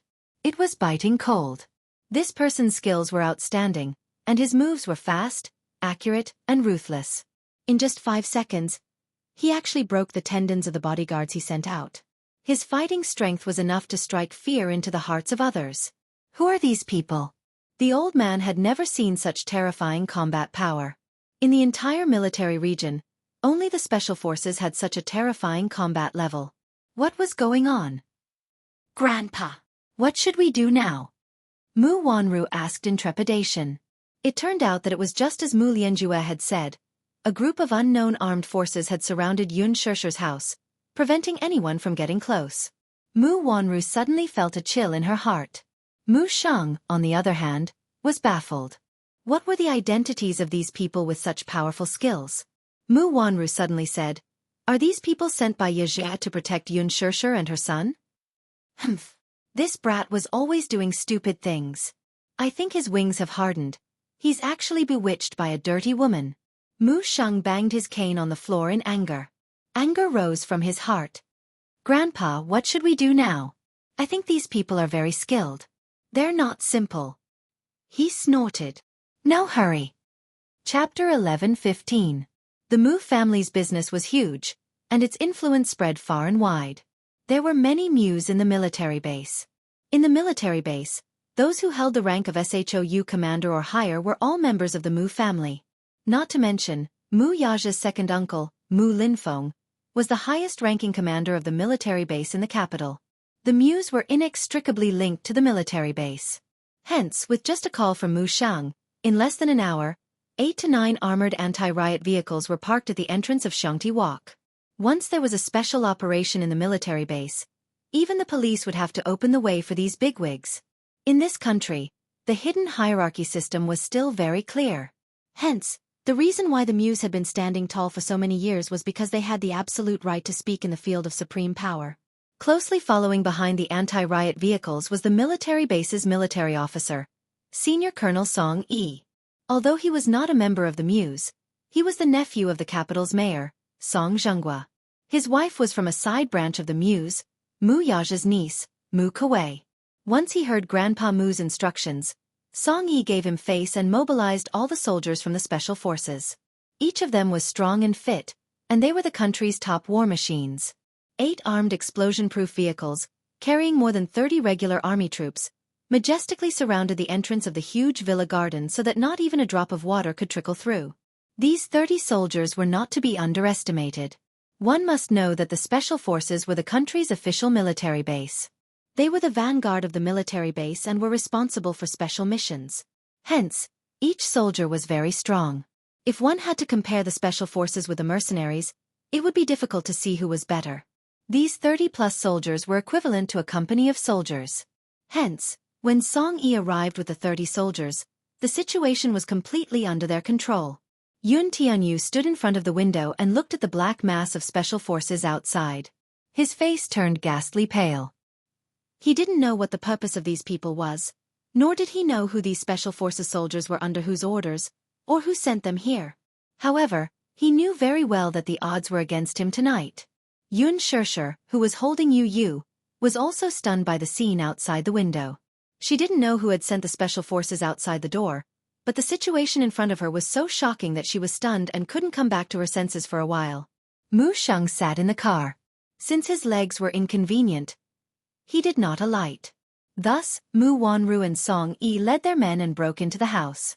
The sound of them breaking into the house alerted Xianxia. Alas, what kind of combat skills did the special forces have? They surrounded the huge villa tightly. Even if she had wings, she could forget about escaping. The special forces broke in first and surrounded Xianxia and Yu Yu in the middle. Mu Wanru and Song Yi walked in and scanned the house. They saw Xianxia, who was holding Yu Yu tightly in her arms. At first, Xianxia tried to resist when she saw the soldiers barging in. How could she resist these valiant state machines, though? They subdued her with one move. Chapter 11:16. Mu Wanru scanned her surroundings and her venomous gaze landed on Xianxia. At this moment, she looked so down and out. Her hair was messy and her eyes were red. She bit her lips tightly as she stared at Mu Wanru, her face full of vigilance. Mu Wanru grinned and glanced at Yu Yu, who was in Mu Wanru's arms. Then, her smile became even more sinister and smug. "Ha, Xianxia, look at yourself. You look so pathetic now." Mu Wanru. Xianxia was stunned at first. Then, there was a bone-chilling hatred in her eyes. Could it be that she had sent those soldiers from the military district? What was she trying to do? After Xianxia's anger subsided, a trace of fear appeared in her heart. Mu Wanru had brought so many people to the house. She must be up to no good. However, Xianxia could not figure out her motive. Hence, she took a few steps back cautiously and shielded Yu Yu in her arms. She was so nervous that she could not breathe properly. "You must be wondering why I'm here today, right?" Mu Wanru smiled coldly. Then, her icy gaze landed on Yu Yu, who was in her arms. "I'm here today on Grandpa's orders to bring back the Mu bloodline." As she spoke, she smiled sinisterly and slowly took a few steps towards Xianxia. "Xianxia, when you signed a contract with the Mu family, it was clearly written that as the contractor, you could not cause any trouble for the child's custody. But what about you? You've been hiding Zhe's son for so many years. Today, it's time for the child to return to the Mu family." Xianxia bit her lip hard and hugged Yu Yu even tighter. Her eyes were fixed on Mu Wanru's every move and she was on guard. "You can't take him away," Xianxia said in a low voice. "He's my son. You can't take him away." It was not that she did not want Yu Yu to return to the Mu family. Instead, she was worried that if Yu Yu returned to the Mu family, Mu Wanru would have bad intentions. She felt uneasy. "Hee. You don't want to?" Mu Wanru laughed sinisterly and walked in front of her. She grabbed her arm and revealed her snow-white teeth. "Xianxia, I think you're really despicable. Back then, you were the one who signed the contract, and you were the one who confirmed the terms on it. There were no objections. Now that you're not willing to hand over the child, I can't help but suspect that you have ulterior motives. Don't tell me. She was delusional in thinking that she could rely on her son to rise in status and become a phoenix, right? I think you're really ambitious. Shut up. Do you think I'm like you? Xianxia retorted coldly. You're the one who's ambitious, aren't you? Mu Wanru's gaze turned sharp. You, shut up. Yu is my son. I have custody of him. I'll never hand him over to you, not even if I die. Xianxia shielded Yu behind her. She stuck out her chest and faced Mu Wanru directly. Mu Wanru also glared at her fiercely. Their gazes collided fiercely in the air and sparks flew everywhere. Be*tse. Mu Wanru suddenly scolded her fiercely. What? Do you think I want to bring the child back? Haha. This is Grandpa's order. You're not allowed to say anything tonight. Bring the child out. No. Xianxia took a step back and Mu Wanru took a step forward. Chapter 11:17. Be*tch. Get the child out. With that, Mu Wanru reached out her hand toward Yu. Yu glared at her coldly and hid behind Xianxia. Xianxia said angrily, Mu Wanru, why should I hand my child over to you? Don't go near Yu. Keep your dirty hands away from him. What a wretch. You be*tch. Your child will also be a wretch. You're shameless to acknowledge a thief as your mother. Xianxia's gaze turned frosty as she raised her hand to slap the other's face. Smack. The sound was crisp and clear. Mu Wanru was caught off guard. She was slapped so hard that her entire face was turned to one side. Mu Wanru turned around in a daze and looked at her in disbelief. You slapped me? Xianxia bit her lower lip hard, but her face was full of hatred. She hated Mu Wanru from the bottom of her heart. She had taken away so many things from her, and now, even Yu was going to be taken away from her. Unforgivable. You're the shameless be*tch, aren't you? Xianxia could not calm herself down. She suddenly said coldly, if Yu returns to the Mu family, then he'll really acknowledge a thief as his mother. Her words were vague. The bystanders were baffled by his words, but Mu Wanru could read between the lines. His words seemed to have accurately hit her where she felt the most guilty. She bellowed, Shut up. You're hiding the Mu family's child, yet you still dare to flaunt your prowess in front of me. Be****. Crazy woman, you're not allowed to scold my mommy. You're the be****. Yun Tianyu was livid. He opened his arms wide and stood in front of Xianxia. His eyes were full of hatred and anger. His heart was filled with anger and hatred. He suddenly understood who the mastermind behind this school shooting incident was. He could see that Mu Wanru was bent on getting rid of him and his mommy. From the day he and Xiao Yichen were assassinated that day, Mu Wanru's ambition could be seen. To this woman, he and mommy must be a thorn in her side. Not only that, when the time came, this woman would not let Mu Yichen off, either. Now he could not help but regret it. He had plenty of ways to get rid of Mu Wanru, yet he did not do it. Which resulted in his mommy being in such a predicament. If he had acted earlier and gotten rid of Mu Wanru, today's incident would not have happened. Mu Wanru lowered her head and glanced at him coldly. She did not know what he was thinking at this moment. Yu's gaze on her was cold and chilling. She cursed. Be****, who are you? What right do you have to talk to me? He. The one who has no right to talk to me is you. Yun Tianyu lifted his face and expressionlessly said in a hushed voice. Imposter. Xianxia, who was standing behind him, did not hear his words clearly. Mu Wanru, however, heard it clearly. This child had the guts to call her an imposter. Mu Wanru flew into a rage out of humiliation. She raised her hand and was about to slap Yun Tianyu's face in the next second. Xianxia reached out abruptly and held her hand tightly. Let go. Mu Wanru struggled with all her might. At the side, a soldier immediately stepped forward and restrained Xianxia. Chapter 11:18. Mu Wanru reached out to pull him away. Yun Tianyu turned his head, grabbed her wrist, and bit it with a whimper. He bit down viciously. He really bit down viciously. Channeling all his anger and humiliation into his strength.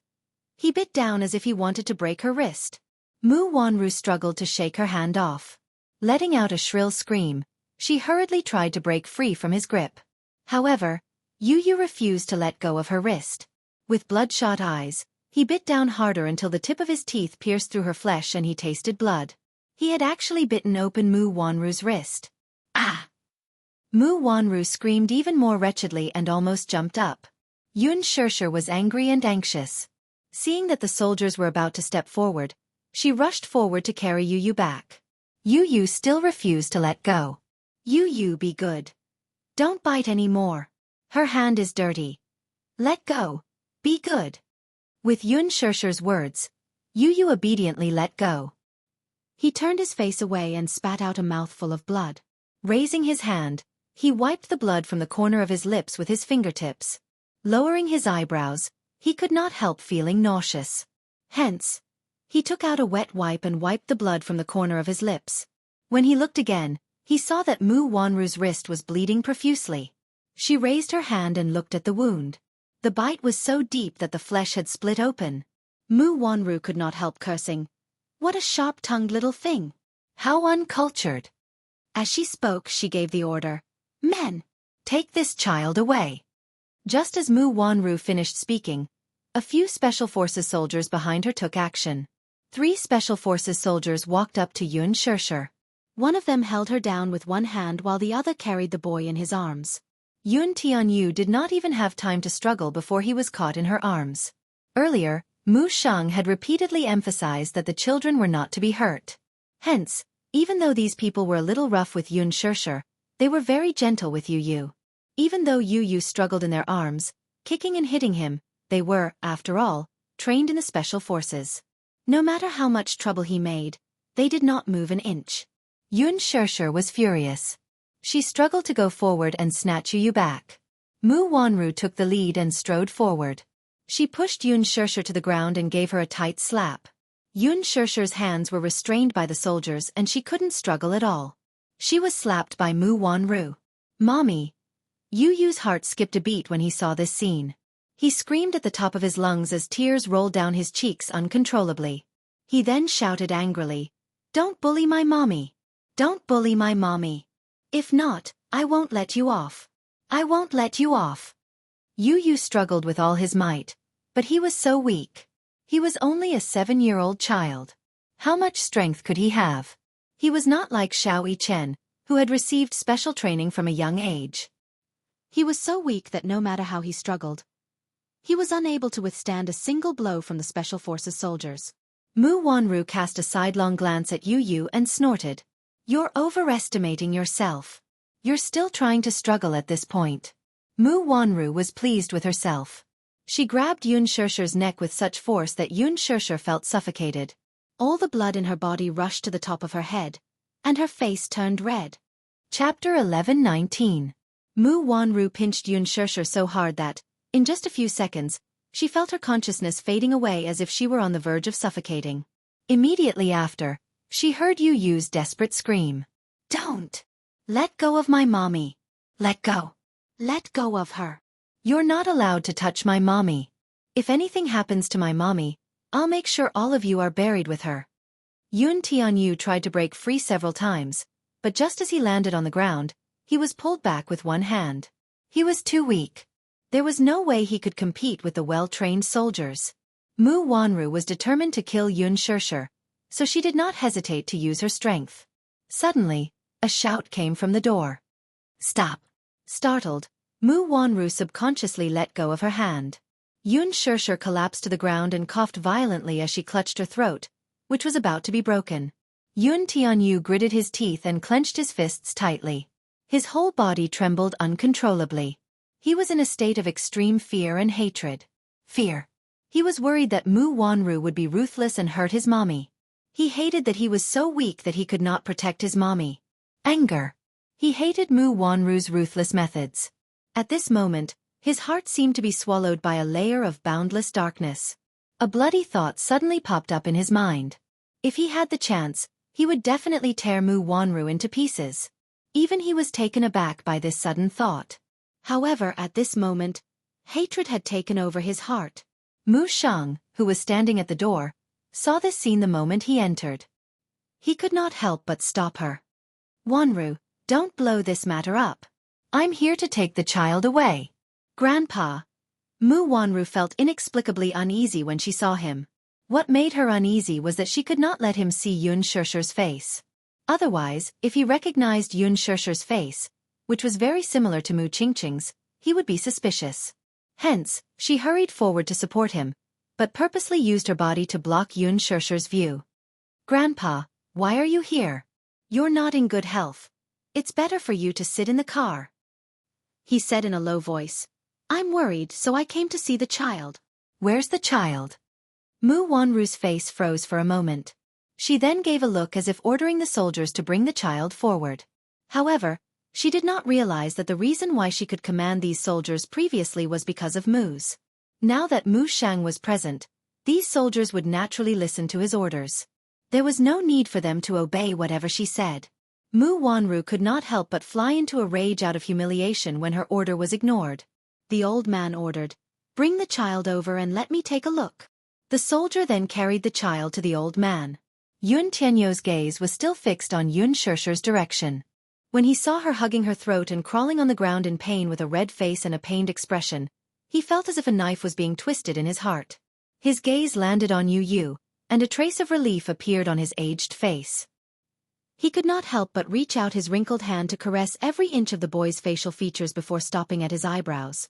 Similar, they were really alike. His eyebrows and eyes were very similar to Xiao Yichen's, but his nose and mouth were more like his father's. At first glance, the two children looked exactly the same. Chapter 11:20. For example, Yu Yu's eyes were bigger and narrower than Xiao Yichen's. When he grew up, there was no doubt that he would be a standard good-looking boy. Yu Yu turned around abruptly and shot him a cold look. He then raised his hand and slapped his hand away harshly. "Pa!" A sound was heard. He used a lot of force. The back of Mu Shang's hand was stinging from the slap. "Don't touch me!"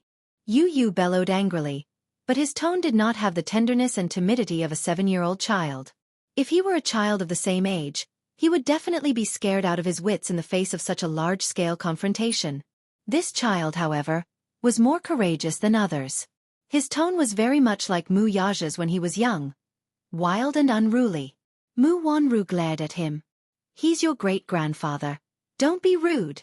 Yun Tianyu did not look at her though. Mu Wanru was even more enraged. This child's arrogance really made her angry and resentful. Mu Shang was not angry. Instead he laughed. "Hee hee. This child is more courageous than others. He's quite like his father. Not bad." Mu Wanru could not help saying, "Grandpa, don't spoil him. This child is too arrogant. We must teach him well when we get back. If not, people will think that the Mu family is lacking in education and that this child is so ill-mannered." Mu Shang disapproved of this and looked at her reproachfully. "Wanru, don't say that. I think this child is quite good. He's not like other children who are timid. Newborn calves aren't afraid of tigers. He's quite courageous." Mu Wanru opened her mouth, wanting to say something, but hesitated. "What's your name?" Mu Shang was naturally elated to see the child. He could not help but ask with a smile, teasing him just like how he teased Xiao Yichen. Yu Yu ignored him though. He could not help laughing. This child has some character. "Put me down," Yu Yu said coldly. Mu Wanru was about to stop them when Mu Sheng ordered, "Put him down. Don't hurt the child." Hence, the man put Yu Yu down. Yu Yu struggled free from the man's grip and ran towards Yun Shusher like a madwoman. Yun Shusher had just caught her breath when Yu Yu threw herself into her arms, trembling. "Mommy, mommy, mommy." The scene just now had made him tremble with fear. For a moment, he even thought that he was going to lose her. Seeing that she was safe and sound, Yu Yu still had some lingering fear and hugged Yun Shusher tightly. "Mommy." The helpless and heart-wrenching cries over and over again brought back some of her consciousness. Yun Shusher subconsciously hugged him tightly. Seeing this, Mu Sheng frowned with displeasure and walked toward Yun Shusher. Mu Wanru stopped him immediately. "Grandpa, don't go over. I'm afraid that she'll hurt you." "Wanru." "Grandpa, I'll go get the child back." With that, Mu Wanru walked toward Yun Shusher. "Yun Shusher, I'm warning you for the last time. Don't refuse a toast only to be forced to drink a forfeit. Call the child out right now, And I'll let bygones be bygones for violating the contract. If you don't listen, don't blame me for being merciless. Xianxia's throat was in so much pain that she could not make a sound. She could only hug Yu tighter. She lifted her eyes with difficulty, only to see Mu Shang standing at the door. Her heart skipped a beat. Mu Shang. She had seen him in a financial magazine before. Chapter 11:21. She heard that he was the head of the Mu family with the highest authority. That's right. The executioner her mother spoke of. Xianxia's heart wavered all of a sudden. She had always regarded the Mu family as a tiger's den. Hence, even after knowing the truth of her identity, she had never once thought of returning to the Mu family. Now, however, she wanted to acknowledge him. Acknowledge him. She had made up her mind to expose Mu Wanru's identity today. Otherwise, there would be no more chances. This way, she would be able to protect herself and Yu. As she thought of this, she gritted her teeth. Carrying Yu in her arms, she struggled to support her body and walked toward Mu Shang. Mu Wanru's expression changed when she saw this. She was very sensitive and not stupid. When she saw Xianxia walking toward Mu Shang, she guessed at once that the latter wanted to reunite with him. No, she must not let her have her way. Mu Wanru rushed over, grabbed her clothes, and pushed her away. You're not allowed to come near. Xianxia ignored her. Her eyes were fixed on Mu Shang from beginning to end. A hoarse and broken voice escaped from her throat. Grandpa. Grandpa. She wanted to acknowledge him. She had decided to acknowledge him back to the Mu family. She did not want any identity. She only wanted to expose Mu Wanru. She wanted this impostor to disappear from her sight completely. At least, she would not hurt her again and again. Mu Wanru had pinched her too hard earlier, so her voice was broken and hoarse now. Mu Shang squinted his eyes. He could not quite hear what she was saying. This woman's hair was messy and her clothes were tattered. Disgust flashed across his eyes. In his heart, Xianxia left him the impression of a shrewd and scheming woman. In addition, Mu Wanru kept whispering in his ear to fan the flames. His impression of Xianxia could not be worse. Hence, even if he could not hear clearly, he did not intend to step forward to understand the situation. Even taking a look at it would dirty his eyes. Mu Wanru was furious. She pushed Xianxia to the ground. Xianxia lost her balance and fell to the ground. However, in order to protect Yu, her elbow hit the ground hard. Yu's heart ached terribly. He bit his lower lip hard as bean-sized teardrops dripped onto his mother's face. They were warm and scolding. Mommy. Shameless B*T6. Do you really think that just because you gave birth to 2 children for the Mu family, you can fly to the branch and become a phoenix? Why don't you take a look at your lowly identity? Dream on. Mu Wanru then separated Yun Tianyu and Xianxia in order to deceive others. She grabbed Xianxia and gave her a beating. Xianxia was not one to give in though. She sprang up and pounced on Mu Wanru. Both of them wrestled with each other. Mu Wanru kept pulling her hair, but Xianxia was not careless. She threw a punch at her and hit her chin. Mu Wanru fell to the ground in pain. Xianxia threw another punch at her. He was so furious that his strength was so great that Mu Wanru lost her ability to fight back. B****. Seeing that Mu Wanru was being bullied, Mu Shang could not take it anymore. He rushed forward and, almost losing all his rationality, raised the cane in his hand high at Xianxia. A chilling aura broke through the wind and arrived. Xianxia caught a glimpse of it from the corner of her eye. Her heart skipped a beat. She nervously held her breath and closed her eyes. Chapter 11:22. Xianxia opened her eyes in a daze.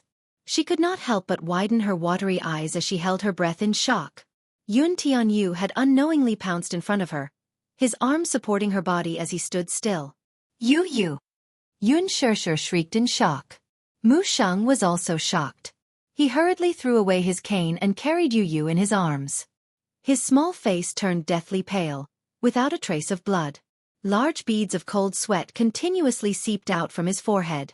He closed his eyes and actually fainted from the pain. Yu! Xianxia tried to snatch the child from his arms to check on his injuries. He pushed her away though. Dirty woman, don't touch him. You don't have the right to touch him. Xianxia widened her eyes in shock.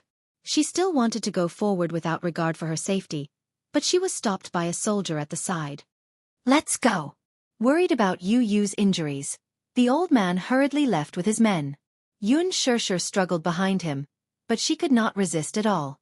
She could only watch helplessly as Yu Yu was taken away. Separation of flesh and blood. This was the most painful thing in the world. Thinking of how Yu Yu had shielded her from such a heavy blow, Xianxia's heart felt like it was being stabbed by a knife. She broke down and grabbed her hair, wanting to chase after him like a madwoman. Mu Wanru got up from the ground and brushed the dust off her body. She cast a sidelong glance at Xianxia and coldly ordered, "Put this woman under house arrest." June Mo was about to have a cup of coffee and look at the script of the new program when she suddenly heard a strange movement outside the window. She walked to the window with a cup of coffee and pulled the curtains wide open. She saw several military vehicles parked outside the door. She was startled. The vehicles were parked outside Xianxia's house. She could not help becoming more vigilant. She walked to the balcony and looked over. However, he happened to see a soldier carrying Xianxia over his shoulder and stuffing her into the car.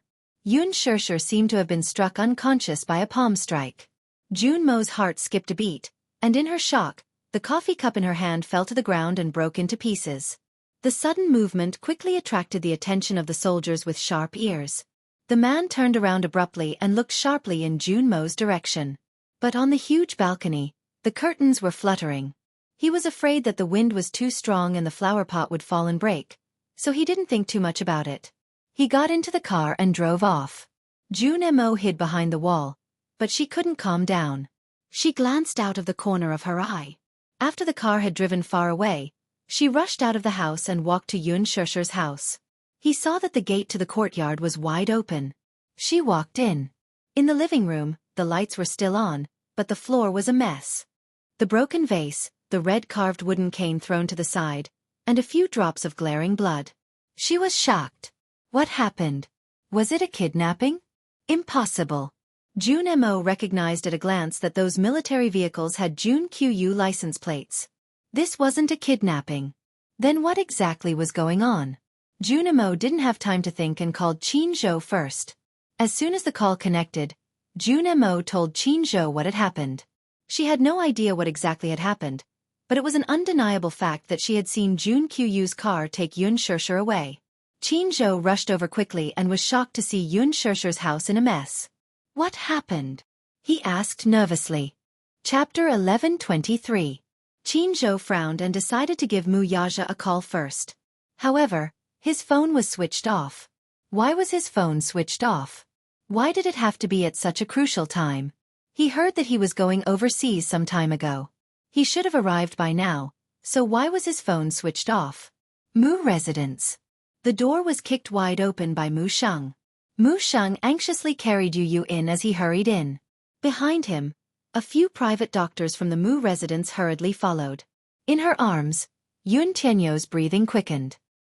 His whole face was flushed red from the excruciating pain. Beads of sweat covered his entire face, and his fair little face was as gloomy as rouge jade covered in dust. Mu Yichen had just finished his homework and was about to go to bed when he was awakened by anxious footsteps in the corridor. His hearing was sharp, so he would wake up at the slightest sound. The footsteps outside the door were unusually hurried. He rubbed his sleepy eyes and opened the door, only to see Mu Sheng hurrying into the room with a child in his arms. His heart skipped a beat. Although Mu Sheng was in a hurry, he did not see clearly who was in his arms. However, he saw the child's dangling hand. The bracelet on it made him realize that it was Yu Yu. Yu Yu. Why was Yu Yu here? Mu Yichen received a call from Mu Sheng yesterday. He would not be home for a while and would be sticking to Xianxia. Grandpa Mu missed him very much, so he asked him to come back and visit him. Mu Yichen decided to move back for a few days. He had only been away for a day, and something had happened to Yu Yu? When he caught a glimpse of Yu Yu's pale face, Mu Yichen knew that something was amiss. Hence, he chased after him and entered the room. He happened to see Mu Sheng carrying the sickly boy to the bed. "You!" Just as he opened his mouth to speak, he realized that he could not reveal the fact that he knew about Yu Yu's existence with Mu Sheng present. Hence, he walked over and tugged at the old man's sleeve nervously. "Great-grandfather, who is he? Why does he look exactly like me?" Xianxia, this is an emergency.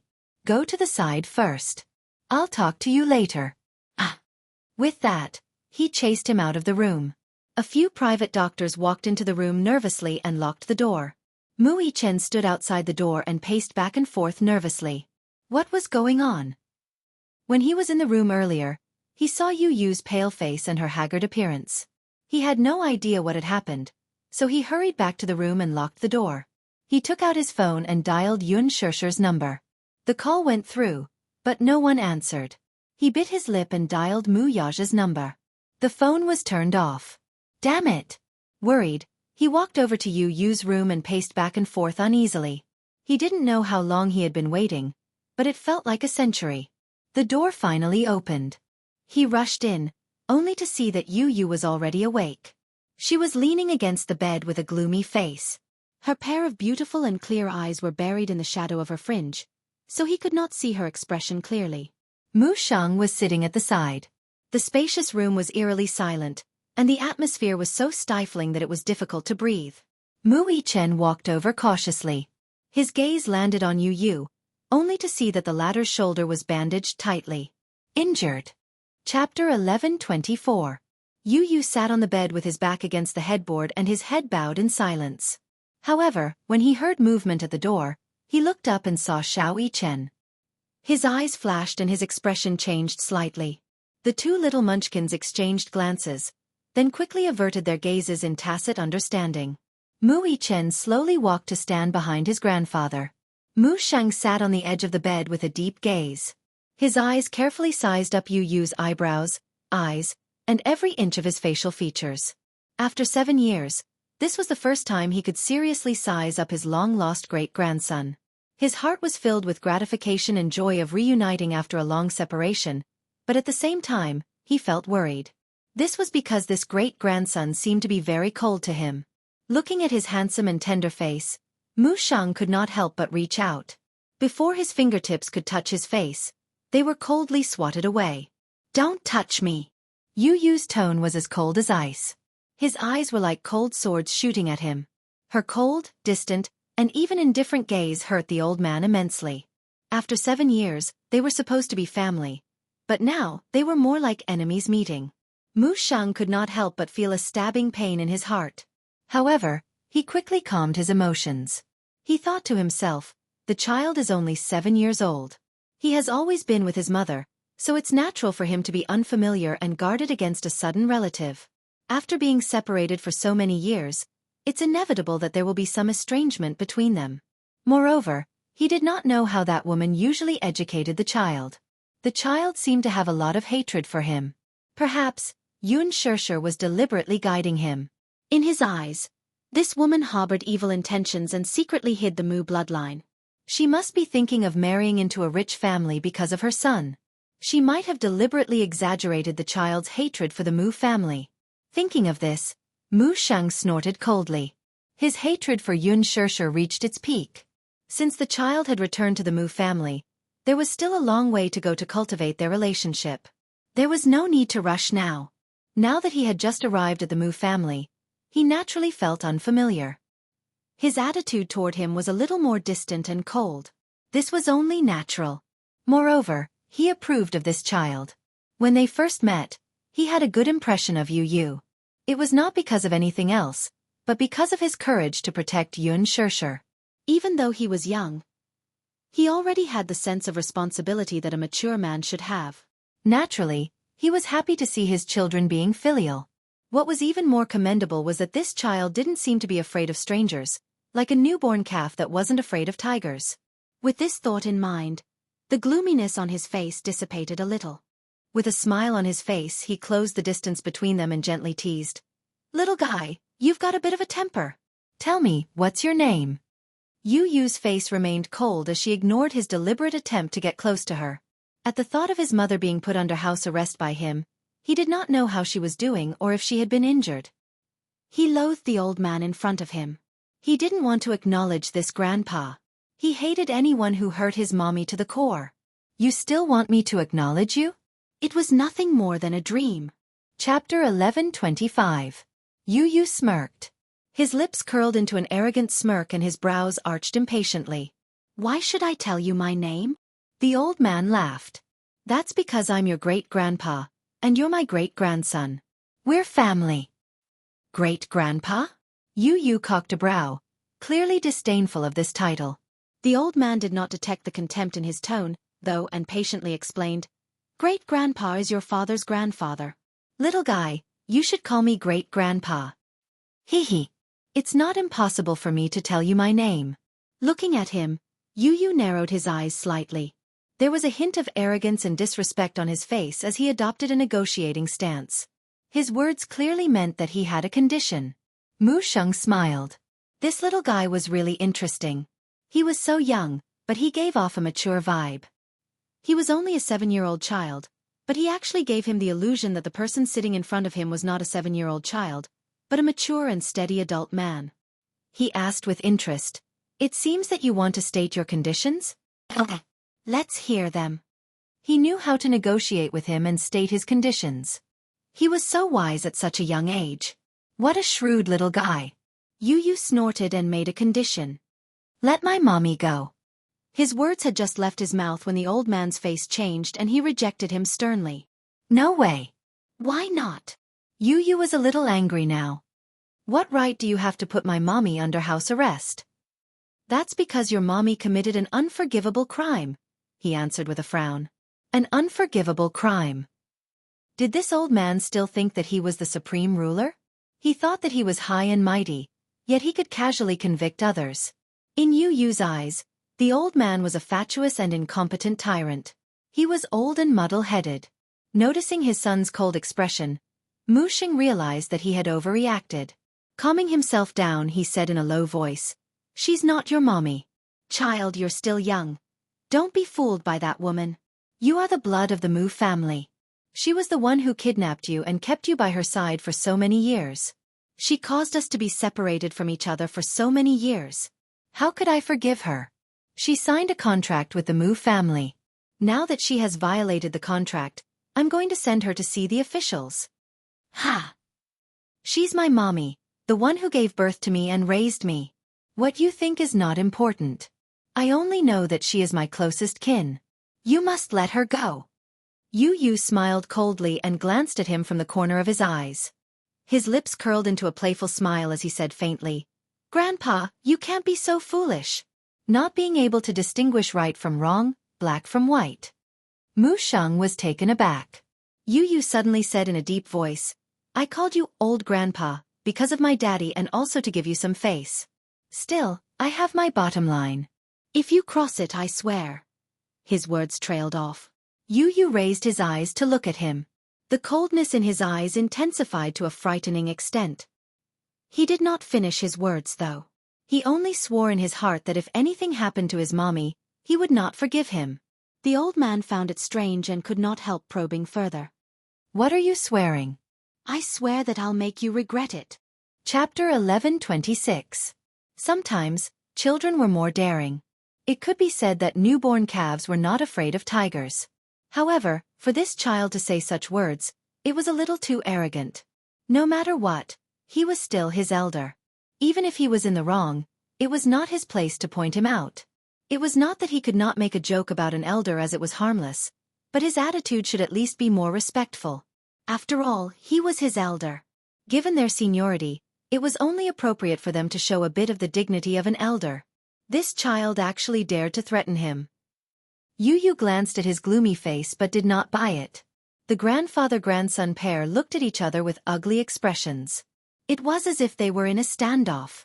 Mu Chen saw this and timely asked, "Great-grandpa, what's wrong? You look so fierce. Who made you unhappy?"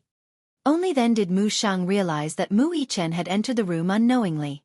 The moment he saw him, he immediately hugged the little guy in his arms and lowered his head to say, "Come, Xiao Chen.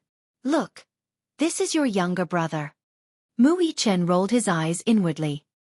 He knew that this was his younger brother. However, he still pretended that this was the first time he had seen his younger brother who looked exactly like him. "Wow. This little guy is so cute. Is he really my younger brother?" "Yes." Mu Sheng nodded. Because of Mu Chen's clown antics, His expression finally eased a little. Your younger brother was abducted by a bad woman. You two brothers have been separated for 7 years. It's only natural that you two are estranged when you return home today. You should spend more time with him and talk to him. His hope was that the two little guys could develop feelings for each other easily. This way, it would be easier for you to get rid of the grudge in his heart. Hence, after giving a few instructions, he left Xiao Yichen in the room and left. Just as the door closed, Xiao Yichen's face sank. He walked to the door and pulled it open slightly. Only when he saw Mu Shang's back slowly leaving with his cane did he feel at ease and lock the door from the inside. Then, he walked to the window. Through the clear window, he was surprised to see a group of armed forces outside the door. He estimated that there was at least a company of people surrounding the huge Mu residence so tightly that not even a little breeze could pass through. He turned around and exchanged glances with Yu. Then he said in a deep voice, Yu, wait for me here. I'll go to the back door and take a look. Yes. As he spoke, Mu Yichen snuck into the backyard and carefully checked the back door. The back door was also surrounded by troops. Mu Yichen's heart skipped a beat. This was a disguised form of house arrest. Mu Shang must have deployed several troops from the army to surround the Mu residence. It seemed like he wanted to keep an eye on Yu and prevent him from escaping. Mu Yichen returned to the room and locked the door from the inside. He walked to the window and drew the curtains. Then, he walked to the bed and sat down. Yu narrowed his eyes. Seeing his gloomy face, he could roughly guess what had happened, but he still asked, How is it? They're all armed forces. The entire Mu residence has been surrounded. It's airtight. The possibility of sneaking out is very slim. Yu's heart sank. D***it. What exactly happened? Mu Yichen held his hand worriedly. Where's Mommy? Mommy is under house arrest. Yu said anxiously. Chapter 11:27. Now that his mother was in Mu Wanru's hands and her whereabouts were unknown, every second made him restless. I should have gotten rid of this woman long ago. D***it. It's my negligence. Yu's heart burned with anxiety at the thought that his mother's life was in danger because of his negligence. Mu Yichen was stunned when he heard about the incident from Yu. He did not expect so many things to happen in the 2 days that he was away. Earlier, he had read about the school shooting incident from the news, but he did not expect that the so-called shooting incident was not as simple as it seemed. It was an assassination. Yu said in a low voice, Our main goal now is to cover my escape from here. Mu Yichen furrowed his brows. That's a little difficult. The Mu residence is now full of spies. Outside the house, there will be sentries. Mu Shang has deployed a few troops from the army. The only place not under surveillance is this house. Yu looked up and met his gaze. He frowned anxiously. For the first time in his life, he felt so powerless and useless. Suddenly, a white light flashed across his mind. He raised his head abruptly and stared fixedly at Mu Yichen's face. He suddenly thought of something. I've got it. Mu Yichen raised a brow. What do you mean? I've got an idea? But I need you to cooperate with me. Are you sure? Mu Yichen was worried and could not help reminding him again. Yu, the Mu residence is full of spies now. If you take a step out of this house, you'll be captured immediately. You're like a prisoner now. You can't go anywhere. Yu gave him a meaningful smile. Then, as long as I don't leave this house, won't I be safe? Huh. Mu Yichen was a little stunned and mumbled, I don't understand what you mean. It's so profound. Yu snorted. You're too stupid. Mu Yichen pursed his lips in anger as his brows sank. Yu suddenly hooked his finger at him mysteriously. Come here. Xiao Yichen leaned over. Yu leaned in close to his ear and told him about his plan. Mu Yichen's face revealed a look of realization as he listened. Why didn't I think of this? As soon as he finished speaking, he suddenly frowned worriedly. But your shoulder is injured. Is it okay to do this? Yu, however, replied in a nonchalant tone. Don't worry. It's just a small injury. Right now, Mommy's safety was the most urgent matter. His small injury was nothing to worry about. Yu's plan. The mercenary group sent by the Hurricane Group would arrive in the capital tomorrow night. Before that, he had to leave the Mu residence and make other plans. Mu Yichen pondered for a moment and nodded. Night fell, and the cold rain enveloped the bustling city. In an underground private warehouse in the suburbs, the streets were quiet and only the sound of the heavy rain could be heard. In the dark underground prison, there was a strong smell of blood. The moonlight shone in through the narrow iron window. In the dim light, a woman covered in injuries was lying quietly against the wall. His thick black hair draped messily over his shoulders, covering half of his delicate and pretty face. Chapter 11:28. Her eyebrows were tightly knitted and her eyes were tightly shut. There was a line of blood at the corner of her lips and she was clenching her teeth. Her lips were slightly twisted as if she was trying hard to endure something. Even though she was unconscious, her hands were covering her abdomen and she maintained this strange posture. Her body was slightly curled up and her clothes were tattered.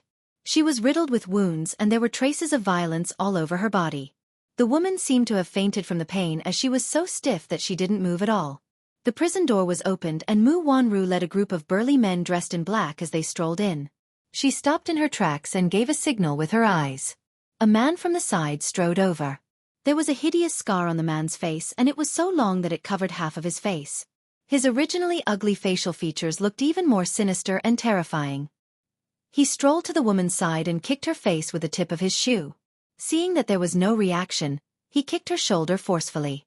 There was a crack, and it sounded like the sound of bones being dislocated. After a while, there was still no movement. It seemed like this woman had really fainted.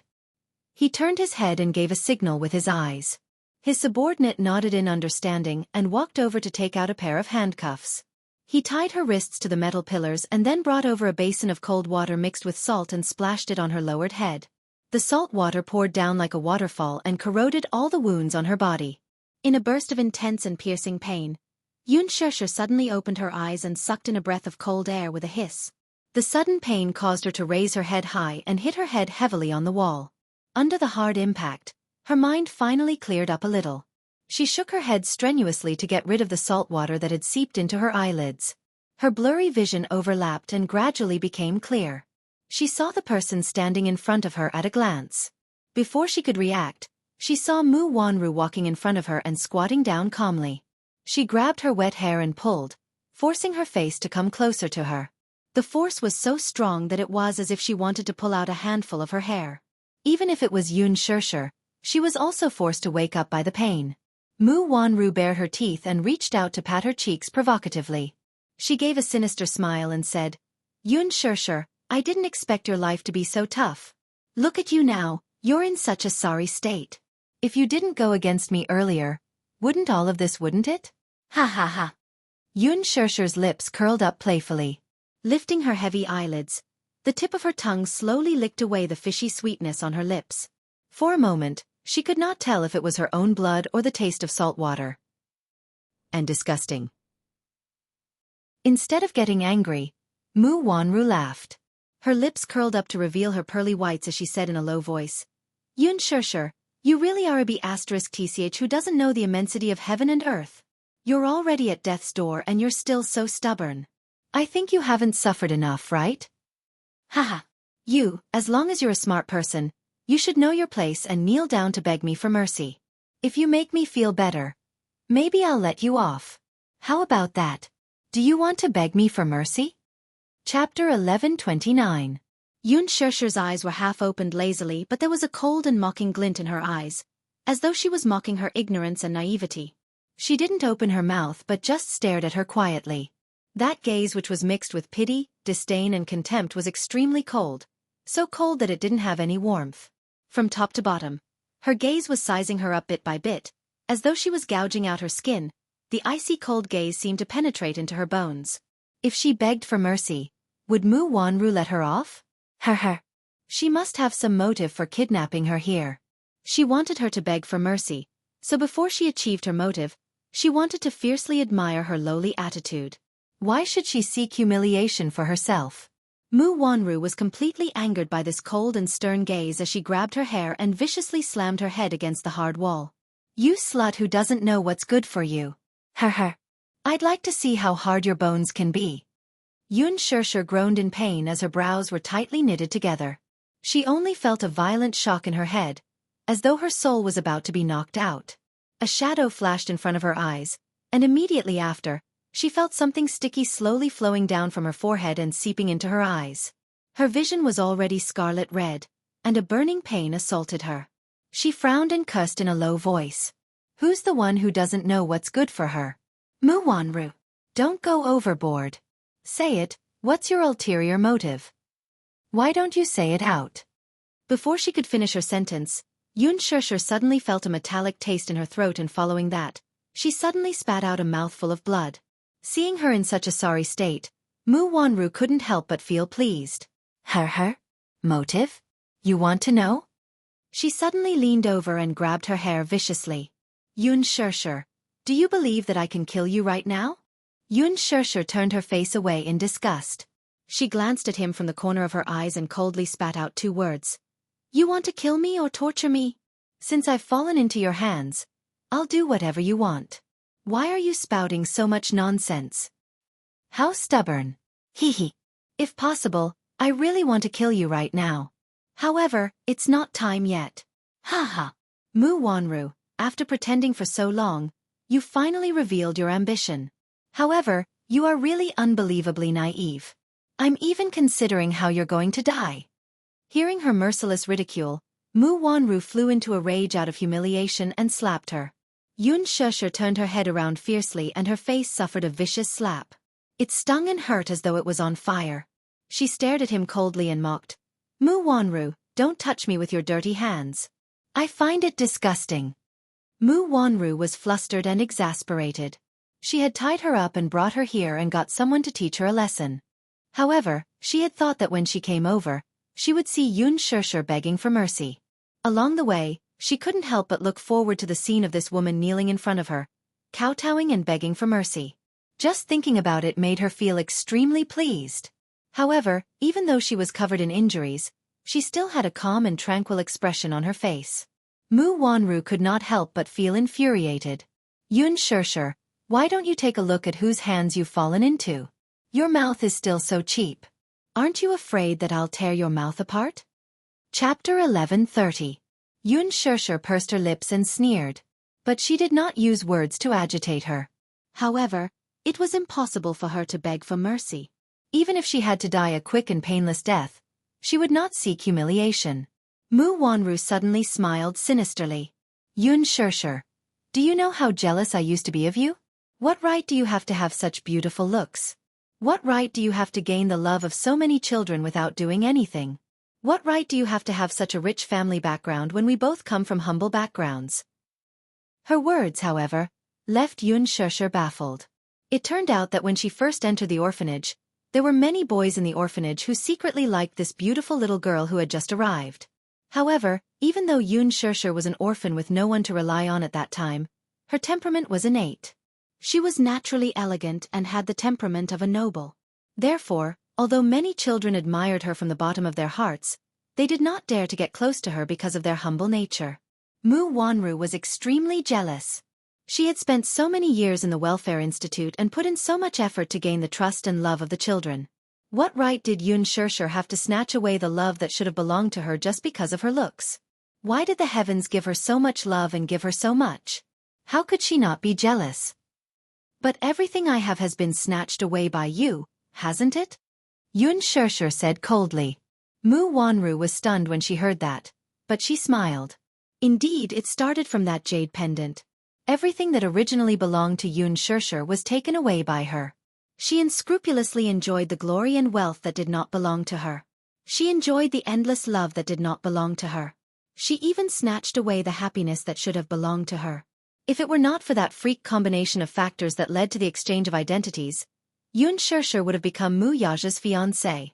And she might have been adopted by an ordinary family and grown up in an ordinary family. However, even if he took everything away from her, so what? Mu Wanru originally thought that once she became Mu Yaja's fiancée, happiness would be within her reach. But what did she get in return? It was exploitation. He had been ruthlessly used as a chess piece. In order to make use of her, Mu Yaja had even taken away her rights as a mother. Only now did she realize that her so-called happiness was nothing more than an illusion. Mu Yaja had actually deceived her into losing her qualifications to be a mother. Infertility. How laughable was this lie? She had actually believed him and had even felt guilty towards him all this while. She even thought that it was all her fault that she couldn't give birth to a child for the Mu family. However, in the end, she was completely played in the palm of his hand. She loved him so much, but he ruthlessly used her and betrayed her. How stupid was she to trust the man she loved deeply without hesitation and treat him like a treasure? In the end, not to mention happiness, even that engagement was just a pretense. What about Xianxia? What right did she have to receive Mu Yaja's love? What right did she have so much, to have everything that made her jealous? Mu Wanru stared at her with a deadly stare, as if there was a raging fire of jealousy burning in her chest. Xianxia, to be honest, I used to be so jealous of you. Haha. Since Mu Yaja loves you so much, I'd like to see how far he can go for you. Chapter 1131. Mu Wanru's lips curled into a sinister and bloodthirsty smile. Take a guess. Since you're so important to him, do you think he'll give up the Mu family's inheritance for you? Xianxia was stunned. She suddenly realized that Mu Wanru intended to use her to blackmail Mu Yaja into giving up his right to inherit the Mu family. Mu Wanru, you're so despicable. Still, how important do you think I am to Mu Yaja? He won't give up his right to inherit the Mu family for me. I think you should give up. Xianxia said coldly. Mu Wanru cocked a brow and gave him a sinister smile. You alone may not be that important, but what about adding Yun Tianyu to the mix? Xiaxia's face drained of blood and turned ghastly pale the moment she said that. What do you want? What do I want? Mu Wanru grabbed her face and said fiercely, I want Mu Yaja to give up his right to inherit the Mu family. You. Mu Wanru, you're despicable. Xianxia gritted her teeth. I'm warning you, you're not allowed to lay a finger on you, or else. Or else. What can you do to me? Mu Wanru interrupted her coldly and taunted. Xianxia, you can't even protect yourself now. I advise you not to put up any unnecessary struggle. Xiaxia's gaze was as cold as a blade. At this moment, she wished that her gaze could kill. That way, she could cut this woman into pieces. You don't have to glare at me like that. Xianxia. You're so pitiful. Do you think that you're so arrogant just because Mu Yaja dotes on you? What are you without him, though? You're just a pitiful worm. Now, you're just struggling on your deathbed. Xianxia said coldly. Mu Wanru, I advise you not to play with fire. Haha. Xianxia. You should know your place. Right now, if you please me, I will be kind and torture you less before you die. Don't be stubborn. You'll be the one suffering a fate worse than death when the time comes. As Mu Wanru spoke, she stretched out her leg and kicked her face. Xianxia abruptly turned her face away and clenched her teeth so hard that they almost broke. Humiliation welled up in his heart. For the first time in his life, he hated himself for being so useless. She finally saw through Mu Wanru's motive. She was planning to use her and Yu to threaten Mu Yaja to give up his authority over the Mu family. Then she would kill them both. This woman's heart was so vicious and her methods were so despicable. Xiaxia's eyes were bloodshot as she stared at her hatefully. Mu Wanru enjoyed her angry face and couldn't help but smile as she said casually, Xianxia, you really don't intend to kowtow to me and beg for mercy? Now I'm giving you this chance. If you kowtow to me and beg for mercy, perhaps I'll be kind and give you a quick death. Before you die, I won't torture you so much. Xianxia, too, sat up and leaned against the wall with much effort. Even though her hands were handcuffed to the iron pillar and her body was already battered and exhausted. Her whole body was dripping with blood and her face was covered with blood. Her wet hair was messy. However, some people were born with an elegant temperament. Even though she had fallen into hell and was in a mess, it didn't affect her elegant temperament. Chapter 1132. Xianxia replied coldly, You've already hung my arms up, how am I supposed to kowtow to you and beg for mercy? At the very least, you should release me. Mu Wanru's eyes narrowed. You're trying to escape? Mu Wanru went into deep thought for a moment and swept a glance over. The man standing beside her immediately stepped forward and unlocked her handcuffs. You're not allowed to play any tricks. Xiaxia's hands were released from the metal pillar and immediately handcuffed. She rubbed her wrists in pain and raised her eyes coldly, only to see Mu Wanru standing arrogantly in front of her with a complacent look on her face. Let's begin. Mu Wanru couldn't wait to see her lower her head and beg for mercy. Yun Shishir slowly took a few steps toward her.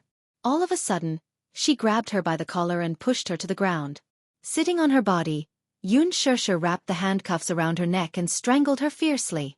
Mu Wanru had not expected that Yun Shishir would still dare to do such a thing under such circumstances.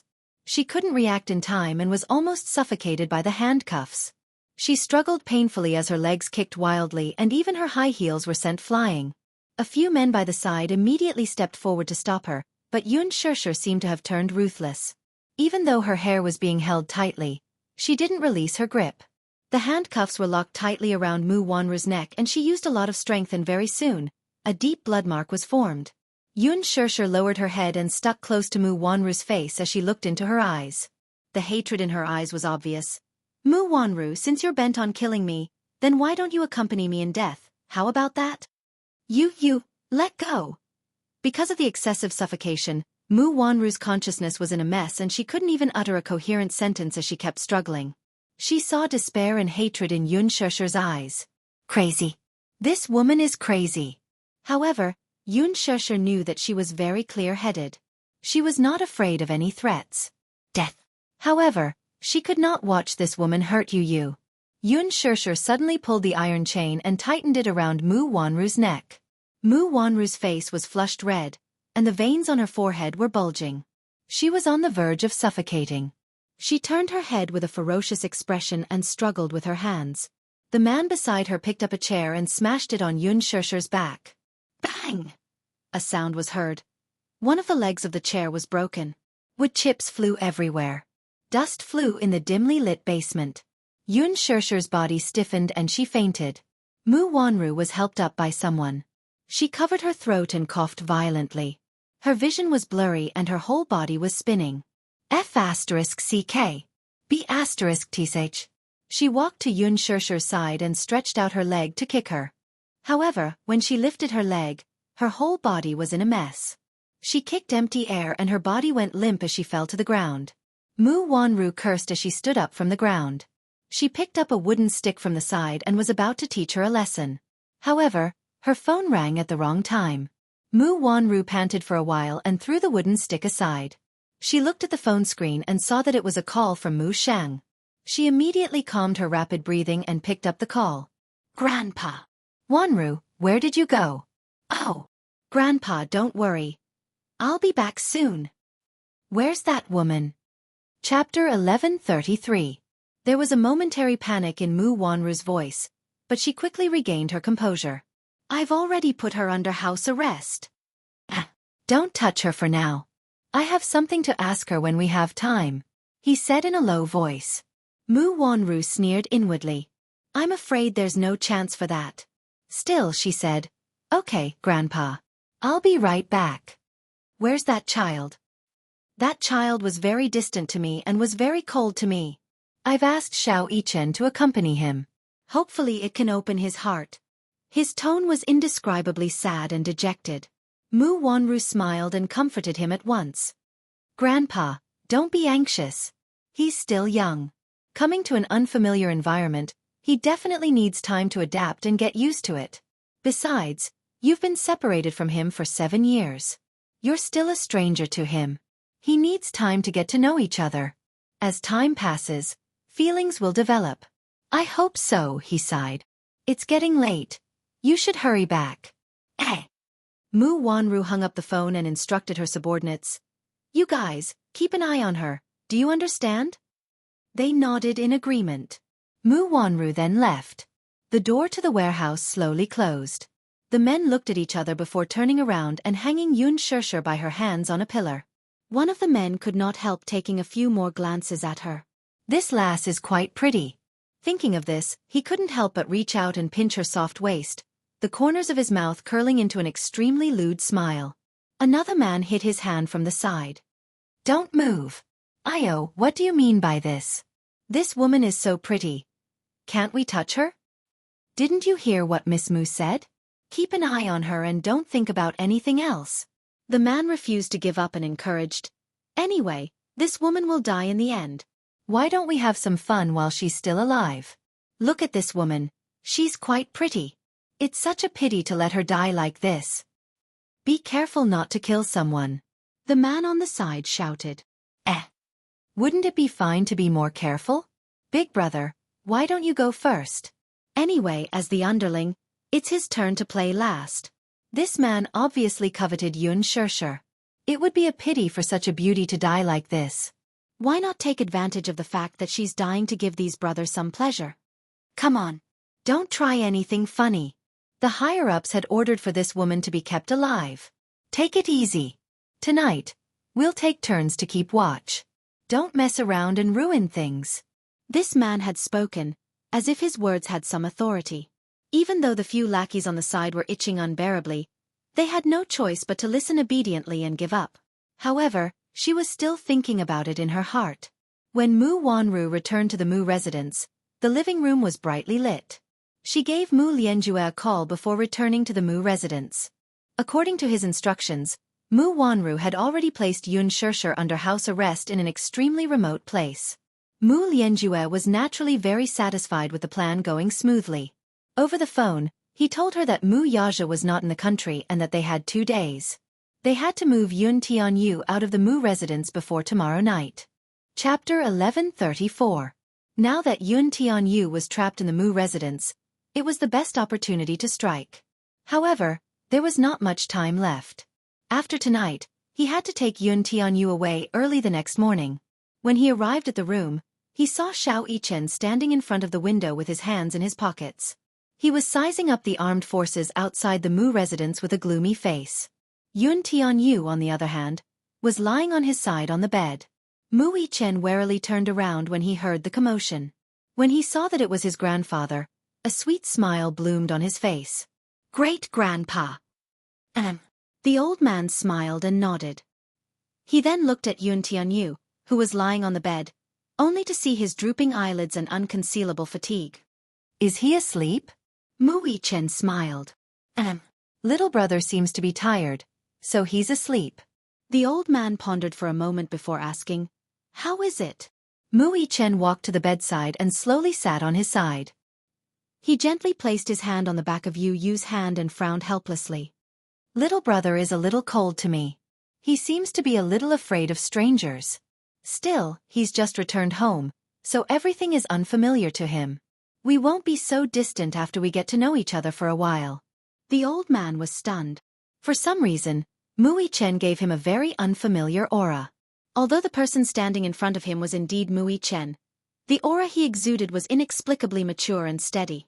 He was not as naive as he used to be. Instead, he was calm and wise. He originally thought that Yun Tianyu's arrival would cause Mu Yichen to be disgusted and ostracized. Unexpectedly, as an elder brother, Mu Yichen was tolerant of his little brother's arrival. This was beyond his expectations. He could not help asking, Yichen, what do you think of this little brother of yours? I like him very much. Mu Yichen raised a brow, his eyes shining. Great-grandpa, I'm very happy to have such an adorable little brother. From now on, I'll be an elder brother. I'll take responsibility as an elder brother and take good care of him. Oh, Yichen is such a good boy. Mu Sheng hugged his shoulders. However, from an angle that he couldn't see, Mu Yichen's eyes flashed with indifference and disgust. Raising his head, he said, Great-grandpa, I'll go back to my room to rest. I still have to go to the kindergarten tomorrow. Yes, rest early. I'll accompany this child. Great-grandfather, aren't you going to sleep? Mu Yichen tilted his head, looking very innocent. The concern in her words greatly pleased the old man. I want to spend more time with him. Yichen, be good. Go back to your room and sleep. Yes. Mu Yichen left the room. The moment he closed the door, his eyes turned cold. He slowly picked up his pockets, but suddenly realized that he didn't seem to know where Mu Yichen's room was. Looking around, Mu Yichen slowly narrowed his eyes. That's right. Right now, Xiao Yichen was lying on the bed in Yu Yu's clothes and had fallen asleep. At this moment, Mu Yichen, who had left the room, was Yu Yu, who had changed into Xiao Yichen's clothes. He looked at the long corridor outside the door. The Mu residence was ridiculously huge. He suddenly walked to the staircase and ordered the servant downstairs. My room is in a mess. Help me tidy it up. Yes, young master. With that, the servant went up to the second floor. Yu followed him into Mu Yichen's room, only to hear the servant's strange voice. "Young master, your room is not in a mess." Chapter 1135. There was a light fragrance in Mu Yichen's room. Yu surveyed his surroundings and slowly walked to the window. He carefully pulled open the curtains and peered outside. He could still vaguely see the patrolling soldiers stationed at the entrance. This old Master Mu had really made use of his speed to the extreme. She did not know when he had deployed another wave of troops to surround the huge Mu residence so tightly that it was airtight. He was not planning to let even a fly in. He closed the curtains tightly, walked to the bathroom, locked the door, took out his phone, and dialed Li Hanlin's number. As he did not have his phone with him, he could only use Mu Yichen's phone. The call was quickly connected. On the other end, Li Hanlin was especially alert. The moment he picked up the call, he asked tentatively, "Is this Director Yun?" "It's me." Yu's voice was gloomy. "Director Yun, what exactly happened?" Li Hanlin's tone was urgent and nervous. Clearly, he did not know what had happened. The mercenaries sent to guard the villa had suffered heavy casualties. It was said that they had been encircled by the armed forces on a large scale. Of the dozen or so mercenaries, only 2 survived, and they were seriously injured. What did it mean to be on a large scale? A whole company of armed forces. What exactly happened that required the deployment of such a large number of armed forces? Li Hanlin was very anxious when he could not get through to Yun Tianyou's phone. Yun Tianyu patiently recounted what had happened, and informed him of his current state of being imprisoned by the Mu family. The Mu residence is currently surrounded by armed forces. According to my estimation, there are 300 to 400 people. 300 to 400 people? Li Hanlin cursed inwardly. So many people. What exactly was Mu Shang planning to do? They're probably afraid that I'll be taken away. Things aren't that simple though. It's dangerous for me to stay here any longer. Li Hanlin immediately said, "Then we'll bring the troops over tomorrow." Hurricane's mercenary team should arrive in the capital tomorrow. Once they were in place, he would immediately rush to the Mu residence. Yun Tianyu, however, said in a low voice, "There's no need to mobilize so many people. Wait for me at the entrance of Alan Bell's kindergarten at 8:30 a.m. tomorrow." He then roughly explained his plan to Li Hanlin. The boy's plan was simple. With the stealing the sky and swapping the sun, he pretended to be Mu Yichen and switched identities. The next morning, Mu Yichen would be sent to kindergarten by the Mu family's driver. He arranged for Li Hanlin to meet him at the school gate at 8:30. Li Hanlin was stunned. He could not help but marvel at Yu's quick-wittedness. To be able to think of this so calmly at such a critical juncture was truly not simple. "Agent Li, bring your men and arrive on time tomorrow. Don't make too much noise to avoid arousing suspicion. But we have to match everyone with weapons." "Yes.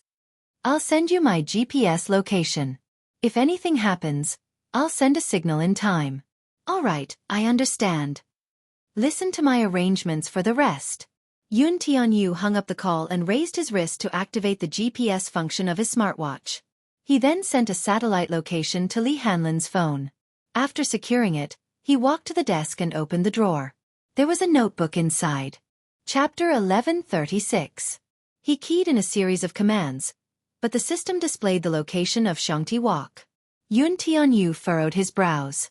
According to Mu Shang, he had placed his mommy under house arrest. Where exactly was she being held now? Previously, he had installed a GPS system in his mommy's phone and implanted a GPS chip in her watch. However, through the GPS system, one showed that she was at Xianxia Walk, while the other showed that she was at 28, Yushu Street, Fuyang Road. Yun Tianyou's heart skipped a beat as anxiety and panic appeared on his usually calm face. He bit his lower lip hard as his eyes flickered. Soon, he closed his eyes and took a deep breath to force himself to calm down. It was at this point that he needed to remain calm. Otherwise, he would only be flustered. Yu's gaze fell on the screen again. He opened the system interface and hacked into the surveillance network of Xianxia Walk. The surveillance network of Xianxia Walk had extensive coverage. In the first image, a soldier carried an unconscious woman into a car. Yu recognized the unconscious woman as Yun Xianxia through her clothes. He paused the image and locked onto the car plate number.